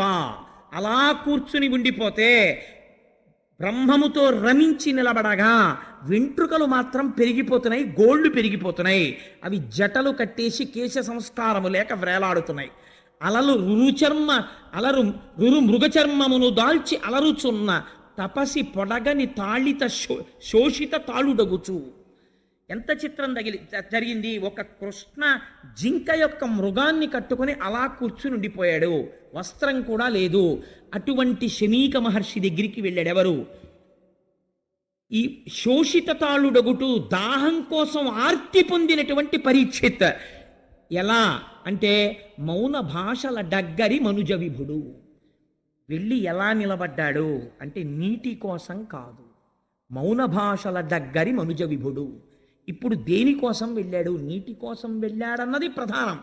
కానీ లోపల ఒక మౌన భాష బయలుదేరింది. ఏమిటది అంటే ఇప్పుడు పరీక్షిత్ తానెవరో మరిచిపోయాడు, బుద్ధి భ్రంశమైపోయింది. ఇట్లాంటి బ్రహ్మమునందు రమిస్తున్నటువంటి తాపసిని చూసి నిశ్శబ్దముగా తాను వెళ్ళిపోవాలా? నేను మహారాజునొస్తే లేచి నిలబడడా, నాకు నమస్కరించడా, నాకు ఆసనం చూపించడా, మహారాజా ఎందుకు వచ్చావని నన్ను అడగడా? ఎంత అహంకారం రా ఈ తపస్వికి అనుకున్నాడు. అంటే ఇప్పుడు ఏమైంది? ఇంత పరీక్షిత్, ఇంత గొప్పవాడు, తెల్లవారి లేస్తే బ్రాహ్మణులకు నమస్కారం చేసేవాడు, అన్నీ తెలుసున్నవాడు, అన్నిటినీ మరిచిపోయాడు. బుద్ధి భ్రంశమైపోయింది కలి యొక్క ప్రవేశము వలన. దీనివల్ల ఏమైపోయింది? ఆగ్రహం పుట్టింది, యుక్తాయుక్త విచక్షణను కోల్పోయాడు. ఇందాక మీకు చెప్పాను కదా, ఒక స్థానంలోంచో స్థానంలోకి వెళ్ళిపోతున్నాడు. ఎంత వేగంగా జారిపోతున్నాడో చూడండి పరీక్షిత్. ఎలా అవమానించాలి ఇన్ని అనుకున్నాడు. అక్కడ చచ్చిపోయి పడున్న పామున్నది. మీరు ఒకటి గుర్తుపెట్టుకోండి, చచ్చిపోయిన పామైనా బతికున్న పామైనా అక్కడ పాము కనపడింది అనుకోండి ఉలిక్కి పడతాం. శమీక మహర్షికి తెలియదు అక్కడ చచ్చిపోయిన పాము ఉందని. అంటే ఆయన అంతగా బ్రహ్మమునందు రమిస్తున్నాడు. పరీక్షిత్ కనపడుతోంది చచ్చిపోయిన పాము. చచ్చిపోయిన పామైనా మెళ్ళో వేసేటప్పటికి చల్లగా తగులుతుంది. తగలగానే ఏమిటిది అని చూసుకునేటప్పటికి పాము, అయ్య బాబాయ్ పాము, అయ్య బాబా పాము అని అరుస్తాడు. అప్పుడు వీడిని గేలి చెయ్యొచ్చు అనుకున్నాడు. ఇప్పుడు ఏమైంది? మౌన భాషల దగ్గరి మనుజ విభుడు. వికృతాతి వికృతమైన ఆలోచనలు లోపల పెరిగిపోతున్నాయి ఇంకా రకరకాలుగా. ఇప్పుడు ఏం చేశాడు? ఆ ధనస్సు యొక్క చివరి భాగంతో మృత సర్పాన్ని పైకెత్తాడు. ఒక ప్రభువు ధర్మరాజు యొక్క మనవడు అభిమన్యుడి కొడుకు చెయ్యవలసిన పని. అంటే ఇప్పుడు ఏమైపోతోంది? పరమ భయంకరమైన సన్నివేశము జరుగుతోంది ప్రపంచంలో. ఆ మృత సర్పాన్ని పైకెత్తాడు. ఎత్తి ఎవరి మీద వేశాడు? శమీక మహర్షి మెడలో వేశాడు. ఆయనకి చల్లగా పాము తెలిసిందా? తెలియలేదు. కాబట్టి ఏమిటి నిర్ధారణ? ఆయన తపస్వి అయి ఉన్నారు. తపస్వి అయి ఉన్నవాడిలోకి వెళ్ళగలిగాడా కలి? వెళ్ళలేకపోయాడు. ఆయనలోకి వెళ్ళి దేంటి గభాలను ఆయన నీళ్లు తీసి పరీక్షితులు శపించేటట్టు చెయ్యొచ్చుగా. వెళ్ళలేకపోయాడు. ఎందుకు వెళ్ళలేకపోయాడు? ఇంద్రియములు, మనస్సు ఈశ్వరుణ్ణి పట్టి ఉన్నాయి. అలా పట్టి ఉన్న చోటికి కలి వెళ్ళలేకపోయాడు. ఎక్కడికి వెళ్ళగలిగాడు? ఒక్క స్థానానికి ఆశ్రయం ఇచ్చినా వెళ్ళిపోయి మొత్తం నాశనం చేయగలిగాడు. ఇది మీకు అక్కడ ఉన్న సన్నివేశం. ఇప్పుడు మీరు ఏది పట్టుకోవాలి? భాగవతం చెప్పేస్తోంది, అమ్మ బాబోయ్ అంత ప్రమాదకరమైన వ్యక్తికి నాలో చోటు ఇవ్వను, కాబట్టి నువ్వు ఏది పట్టుకోవాలి? శమీకుడు ఏది పట్టుకున్నాడో నువ్వు అది పట్టుకోవాలి. శమీకుడు ఏది పట్టుకున్నాడు? ఈశ్వర పాదములు పట్టుకున్నాడు. నువ్వు కూడా అది పట్టుకో. ఆ స్పర్శ నీకున్నంత కాలం కలి నీలోకి రాలేడు. ఇది భాగవతం చెప్తున్న తీర్పు. అందుకని ఈ సన్నివేశాన్ని వ్యాసుల వారు పోతన గారు తీసుకొస్తున్నారు. ఇప్పుడు ఏం చేశాడు? పావుని వేసేశాడు. పావుని వేసేస్తే ఆయన ఏమైనా ఉలిక్కి పడ్డాడండి? ఉలిక్కి పడలేదు. కానీ తను సంతోషపడిపోయాడు. నాకు నీళ్ళు ఇవ్వలేదు చూసావా, చచ్చిన పావుని వాడి మెళ్ళో వేశాను. మీరు ఒక్క మాట వినండి, నేను ఒక యథార్థమైన విషయం ప్రస్తావన చేస్తాను. నేను నిద్రపోతుంటే మీరు వచ్చారు. నువ్వు అలాంటి వాడివి, నువ్వు ఇలాంటి వాడివి, నువ్వు అటువంటి ధూర్తుడివి అని నన్ను 50 తిట్లు తిట్టేశారు. తిట్టేసి మీరు వెళ్ళిపోయిన తర్వాత నేను నిద్రలేచి మామూలుగా మొహం గడిగేసుకొని చాలా సంతోషంగా భాగవతం సాయంకాలం ఉపన్యాసం చెప్పాలి అని చెప్పి విర్రిక్కిపోతున్నాను. మా ఆవిడంది, నీ బుర్రకాయ ఉపన్యాసం 50 తిట్లు తిట్టాడు ఆయన వచ్చి అన్నాడు. ఎప్పుడు తిట్టాడన్నాను. ఆ తిట్లు తిట్టినప్పుడు నాకేమైనా వికారం కలుగుతుందండి? ఏ వికారం కలగదు. ఎందుకని? నా మనస్సు పుచ్చుకునే స్థితిలో లేదు, సుషుప్తిలో ఆత్మతో రమించిపోయి ఉంది. మీరు తిట్టినా నాకెక్కదు, ఎందుకంటే చెవి పుచ్చుకోదు. ఉంది కానీ చెవి పుచ్చుకోదు. మాట వెళ్ళదా? వెడుతుంది, కర్ణభేరికి తగులుతుంది, కానీ మనస్సులోకి వెళ్ళదు. మనస్సు పుచ్చుకోలేదు, రియాక్షన్ లేదు. నేను ప్రశాంతంగా ఉన్నాను. రియాక్షన్ లేని స్థితి ఎప్పుడు? ఈశ్వర పాదములను పట్టుకుని ఉన్నప్పుడు మనసు రియాక్ట్ అవ్వదు. ఎందుకని? ఈశ్వరుడిలోనన్నా కలవాలి, లేకపోతే బడలిక చేత సుషుప్తిలోనన్నా ఆత్మలోకి వెళ్ళిపోయి ఉండాలి. ఆయన ప్రయత్నపూర్వకంగా ఈశ్వర పాదములు పట్టుకుని ఉన్నాడు, కలి వెళ్ళలేదు. ఇప్పుడు ఏం చేశాడు? తను సంతోషపడిపోతున్నాడు, నేను పాము వేశానని. అవతల వాడికి పాము వేయడం వల్ల అవమానం ఏం లేదు, ఆయన బాధపడితే కదా. తను సంతోషపడిపోతున్నాడు, అయ్యో క్రౌర్యం. అవతలవాడు బాధపడకపోయినా నేను గొప్ప పని చేసేసాను లేని సంతోషపడిపోతున్నాడు. ఎంత అసహ్యకరమైన పని అది. సంతోషపడిపోయి ఇంటికి వెళ్ళిపోయి అంతఃపురంలోకి వెళ్ళి కిరీటం తీసి పక్కన పెట్టాడు. బుద్ధిలోకి ప్రవేశించడానికి కిరీటంలోంచే కదండి వెళ్ళిపోతాడు. పక్కన పెట్టగానే అనుమానం వచ్చింది. ఏంట్రా, దాహం వెయ్యడం ఏమిటి, నేను ఆయన ఆశ్రమానికి వెళ్ళడం ఏమిటి, ఆశ్రమానికి వెళ్ళిన వాడిని ఊరుకోకుండా ఆయన మెళ్ళలోకి తీసుకెళ్ళి చచ్చిపోయిన పావును వేయడం ఏమిటి? అయిపోయిందిరా, నా రాజ్యం అయిపోయింది, నా ధనం అయిపోయింది, నా భోగం అయిపోయింది, నా పరిపాలన అయిపోయింది. కాబట్టి నేను చెయ్యరాని దుష్కృత్యమును చేసేశాను. దీనికి అంతటికీ కారణం కలిపురుషుడు ప్రవేశించేశాడు. ఎంత తప్పు చేశాను అని పశ్చాత్తాపడిపోయాడు. అంటే ఆయన సహజ స్థితి అది కాదు, భ్రష్టుడైపోయాడు కలిపురుషుడి వలన. ఇప్పుడు ఇదెవరికి తెలిసింది? ఆయన చేత ప్రతిస్పందన తేలేకపోయాడు. కానీ ఇది మునికుమారులు చూశారు, చిన్న చిన్న పిల్లలు. వాళ్ళు చూసి పరిగెత్తుకుంటూ వెళ్ళారు. ఎవరి దగ్గరికి వెళ్ళారు? ఆ కౌశికీ నది ఒడ్డున ఆడుకుంటున్నాడు శమీక మహర్షి యొక్క కుమారుడు శృంగి. ఆ పిల్లవాడి దగ్గరికి వెళ్ళాడు. వాడు మహాతపస్వి. వాడి దగ్గరికి వెళ్ళి, ఉరే మీ నాన్నగారు తపస్సు చేసుకుని సమాధిలో ఉండగా ఒక రాజు వచ్చి, ఆ రాజు ఎవరో ఆ పిల్లలకి తెలియదు, అది గమ్మత్తు, ఆయన పేరు తెలియదు వాళ్ళకి. ఒక రాజు వచ్చి ఏదో మాట్లాడాడు, మీ తండ్రి పలకలేదు, కోపంతో చచ్చిపోయిన పావుని ధనస్సుతో ఎత్తి మీ నాన్నగారి మెడలో వేసి వెళ్ళిపోయాడు. వెంటనే ఆయన అన్నాడు, మీరు రాజు అంటున్నారు కదా, రాజు క్షేమంగా రాజ్యమును దేని వలన పరిపాలించగలిగాడు? నా తండ్రి వంటి తపస్వి ఇక్కడ ఉండడం వల్ల రాజు పరిపాలించగలిగాడు.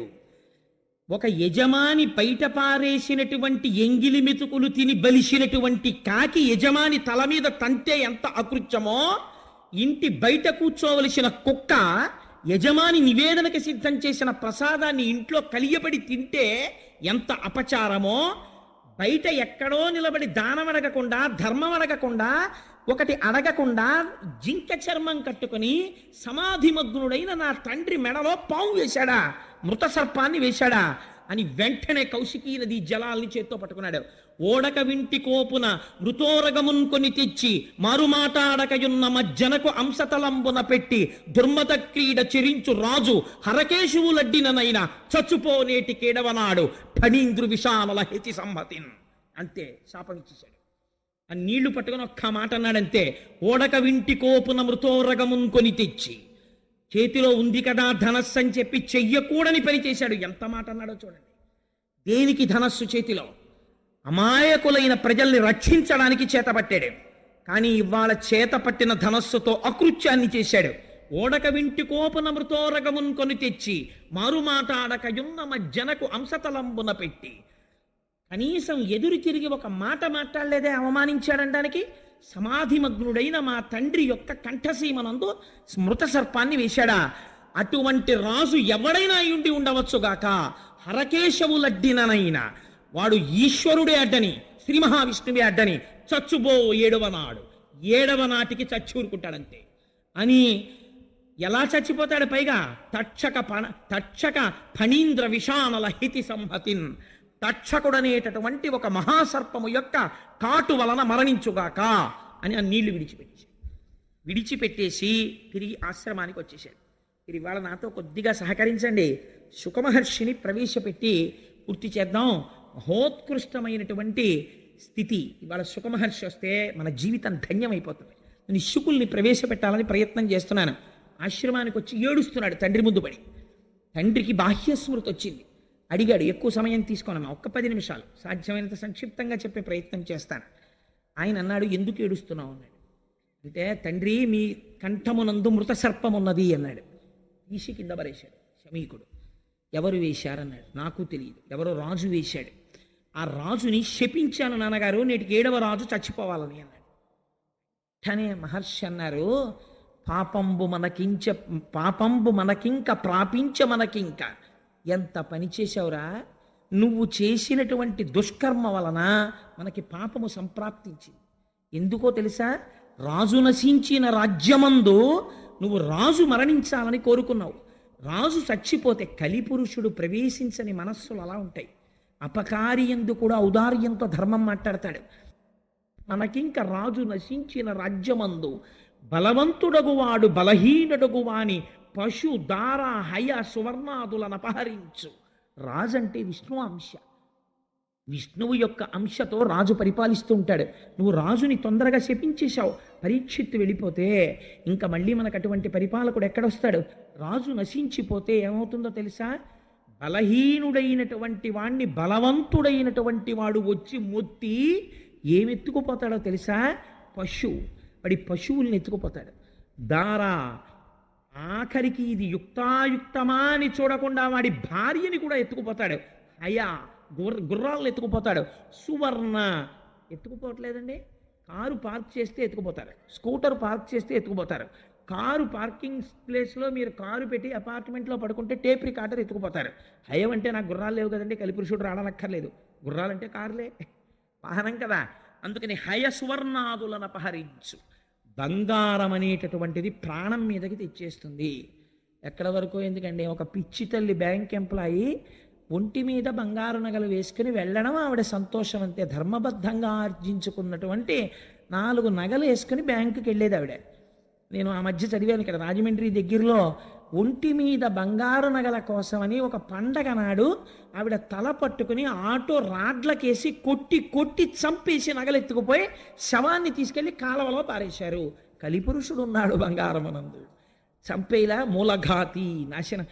వ్యాసుడు అబద్ధాలు చెప్పవలసిన అవసరం వ్యాసుడికి ఏముందంటే దాన్ని ఆంధ్రీకరించవలసిన అవసరం పోతన గారికి ఎక్కడుంది? మీకు అధర్మం కలిపురుష లక్షణం స్పష్టంగా కనపడుతూ ఉంటుంది. అందుచేత బలవంతుడగువాడు బలహీనుడగువాని పశు దార హయ సువర్ణాదులను అపహరించు. అక్కడతో అయిపోదు. జారాదులు సంచరింతురు.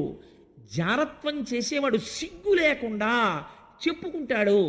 అందరూ ఉంటూ ఉండగా 2వ భార్య దగ్గరికి ఎడతాడు, 3వ భార్య దగ్గరికి ఎడతాడు. నాకు 2 భార్యలని చెప్పుకుని దుష్ట సంగము వలన మంచివాణ్ణి పాడు చేసేస్తాడు. కాబట్టి ఏమైపోతుంది? అదొక స్టేటస్ సింబల్ అయిపోయినా ఆశ్చర్యం లేని రోజు వచ్చేస్తుంది.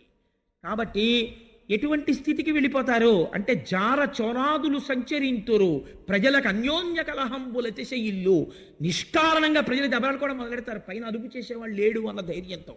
కాబట్టి ప్రజలకు అన్యోన్య కలహంబులని అతిశయిల్లు. వైదికంబయ్యున్న వర్ణాశ్రమాచార ధర్మమెల్లయు కూడా తప్పిపోవు. వేదము చెప్పినట్టుగా ఇంతకాలం ఉన్నటువంటి ధర్మం అంతా తప్పిపోతుంది. తప్పిపోగానే ప్రజలు పురుషార్థములలో మొదటి దాన్ని వదిలేస్తారు. ధర్మాన్ని వదిలేసి లోకులిక మీద అర్ధకామంబులందు సంచరింప, ప్రతి వాడికి డబ్బు కామన్, డబ్బు కామన్, డబ్బు కామం, ఈ రెండింటిలో తిరగడం మొదలు పెడతాడు. మొదలు పెడితే ధరణి నెల్ల వర్ణాశ్రమ ఆచార ధర్మంబులెల్ల లుప్తమైపో. ఎక్కడా వర్ణాశ్రమాచారాలు అనేటటువంటి ఉండవు. మర్కట సారమీయ కులము మెరపుత్ర, కుక్కకి కోతికి కొడుకుట్టినట్టు అయిపోతుందిరా సమాజం. అలా అయిపోతుంది, భ్రష్టం అయిపోతుంది. ఎంత పని చేశావురా, పరీక్షిత్తుని కొట్టి సమాజాన్ని ఇన్ని ప్రమాదాలు తేవడానికే కలి నీ చేత ఇలాంటి శాపం ఇప్పించాడు. నువ్వు క్రోధమునకు వశుడవైపోయావు, ఎటువంటి శాపం ఇచ్చేసావురా, ఎంత పొరపాటు చేసేసావు అన్నాడు. కానీ పరీక్షిత్తుకు అందిపోయింది ఈ వార్త. మహానుభావుడు ఇంక నేటికి 7వ రోజున ఎలాగో శరీరం విడిచిపెట్టేస్తానని, ప్రాయోపవేశం చేస్తానని గంగ ఒడ్డుకెళ్ళి ఆ తూర్పు దిక్కుకి కొసలుండేటట్టుగా దర్భలు పరుచుకుని ప్రాయోపవేశం చేసి ఈశ్వరుడి యందు మనస్సును నిలబెట్టి ఒక మాట అంటాడు. ఎందుకు గంగ ఒడ్డుకు వెళ్ళడం అంటే, అమ్మా అని పిలిచిన నిన్ను పొమ్మా అని ముక్తి కడకు బుత్తువట, లెమ్మా నీ రూపముతో రమ్మా నాకెదురంగ గంగ రమ్యతరంగా అంటాడు.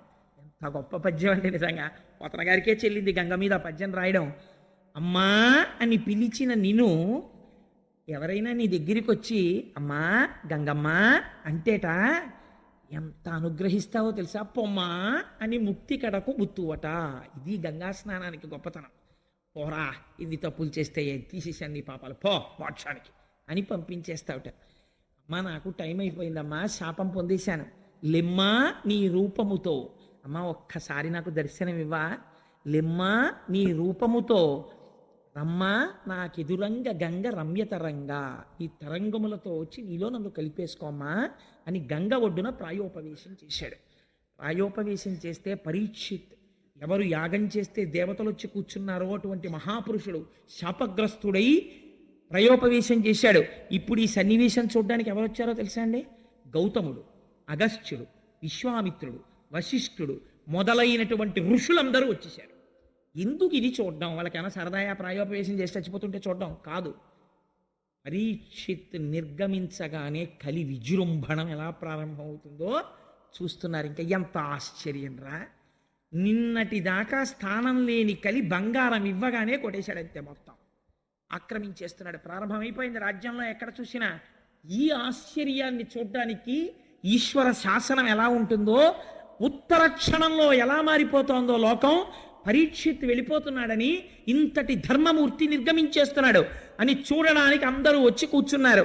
అందరినీ అడుగుతున్నాడు, ఏం చెయ్యని ఇంకా ఈ 7 రోజులు నేను ఏం చేస్తే మోక్షం పొందుతానని. ఆ ఆర్తి ఉన్నవాడు ఇంతటి పని చేసేసాడు. ఎంత చిత్రం చూడండి! ఇంత ధర్మం ఉన్నవాడు ఇంత అధర్మమైన పని చేసేయడమా? కలికి ఇంత అవకాశం ఇస్తే అంత ప్రమాదాన్ని తెచ్చేశాడు. ఇది వాళ్ళందరూ చూడ్డానికి వచ్చిన ఆశ్చర్యం. కాలోహి దురతిక్రమ, అతిక్రమించలేకపోతున్నారు. ఏమీ ఈ చిత్రం! ఇంతటి స్థితిలో కూడా ఈశ్వర పాదములు పట్టుకున్నవాడు మాత్రం చెక్కు చెదరట్లేదు. ఇది చూడ్డానికి వచ్చి వాళ్ళందరూ నిలబడ్డారు. నిలబడితే అక్కడికి ఒక ఆయన వచ్చాడు. 16 సంవత్సరముల వయస్సు, మంచి యవ్వనంలో ఉన్నాడు. నల్లటి జుత్తు, ముఖం మీద చిందరవందరగా పడిపోయింది. ఒక కౌపీనం పెట్టుకుని ఉన్నాడు. చుట్టూ చిన్నపిల్లలందరూ చేరారు. వాళ్లతో హాస్యం ఆడుతున్నాడు. ఏమీ మాట లేదు, మంతి లేదు. నవ్వుతూ సూర్యుడు దిగి భూమండలం మీద నడుస్తున్నాడా అన్నట్టుగా, ఒకరు పిలవకపోయినా ఆవు పాలు పితికిన కన్నా కూడా నిలబడనటువంటి శుకుడు తనంత తాను నడిచి వచ్చి నిలబడితే ఆయన తేజస్సు చూసి పొంగిపోయి, కృష్ణ భగవాను మా వంశమంతా అర్చించినందుకు నేను వెళ్ళిపోతున్న సమయంలో మార్గం చూపించడానికి నాకు గురువుని పంపాడు కృష్ణ పరమాత్మ అని పొంగిపోయి అర్ఘ్యపాద్యాదులనిచ్చి శుకుడి కాళ్ళ మీద పడితే కదిలి వెళ్ళిపోవడం అలవాటున్న శుకుడు కూర్చున్నాడు. 7 రోజులు నీకు చెప్తా, ఏమిటి నీ బాధ చెప్పన్నాడు. శుకబ్రహ్మ వచ్చి కూర్చున్నారు. చాలు, ఇక్కడ వరకు విన్నా. ఇవాళ ఈ శుకబ్రహ్మ ప్రవేశం వింటే భానువారం, విశేషించి మాఘమాసం. మాఘమాసంలో భానువారానికి ఒక విశిష్టత ఉన్నది. అందుకని ఇవాల్టి రోజున శుకుడు వచ్చేయాలని తాపత్రయపడ్డాను. ఆయన్ని తేవడం కోసం ఇంత ప్రయత్నం చేశాం. రేపటి రోజున స్వామివారి యొక్క అవతార విశేషాన్ని అసలు శుకుడు మాట్లాడతాడు. ఇంకా రేపటి నుంచి ఇంకా విందురుగాని ఎలా ఉంటుందో శుకుడు మాట్లాడితే ఇక్కడి నుంచి ముడులు విప్పడం మొదలెడతాడు. ఎలా ఉంటే కలి ఏం చెయ్యలేడో, ఎలా ప్రవర్తించాలో, జీవితాన్ని ఎలా దిద్దుకోవాలో ఈశ్వరుడు ఎలా వచ్చాడో, భక్తి అంటే ఏమిటో మాట్లాడడం మొదలు పెడతాడు. మనందరం సంతోషంగా రేపు 6:30 మళ్ళీ ప్రారంభం చేద్దాం. కృష్ణనామం చెప్పుకుని బయలుదేరదామమ్మా. వసుదేవసుతం దేవం కంసచాణూరమర్దనం దేవకీ పరమానందం కృష్ణం వందే జగద్గురుం. అతసీ పుష్పసంకాశం హారనూపురశోభితం రత్నకంకణకేయూరం కృష్ణం వందే జగద్గురుం. 3 అయితే సత్యం కాబట్టి 3 సార్లు చెప్పేద్దాం ఏమ్మా. మందారగంధ సంయుక్తం చారుహాసం చతుర్భుజం బర్హి పింఛావచూడాంగం కృష్ణం వందే జగద్గురుం. సర్వం శ్రీ ఉమామహేశ్వర పరబ్రహ్మార్పణమస్తు. స్వస్తి.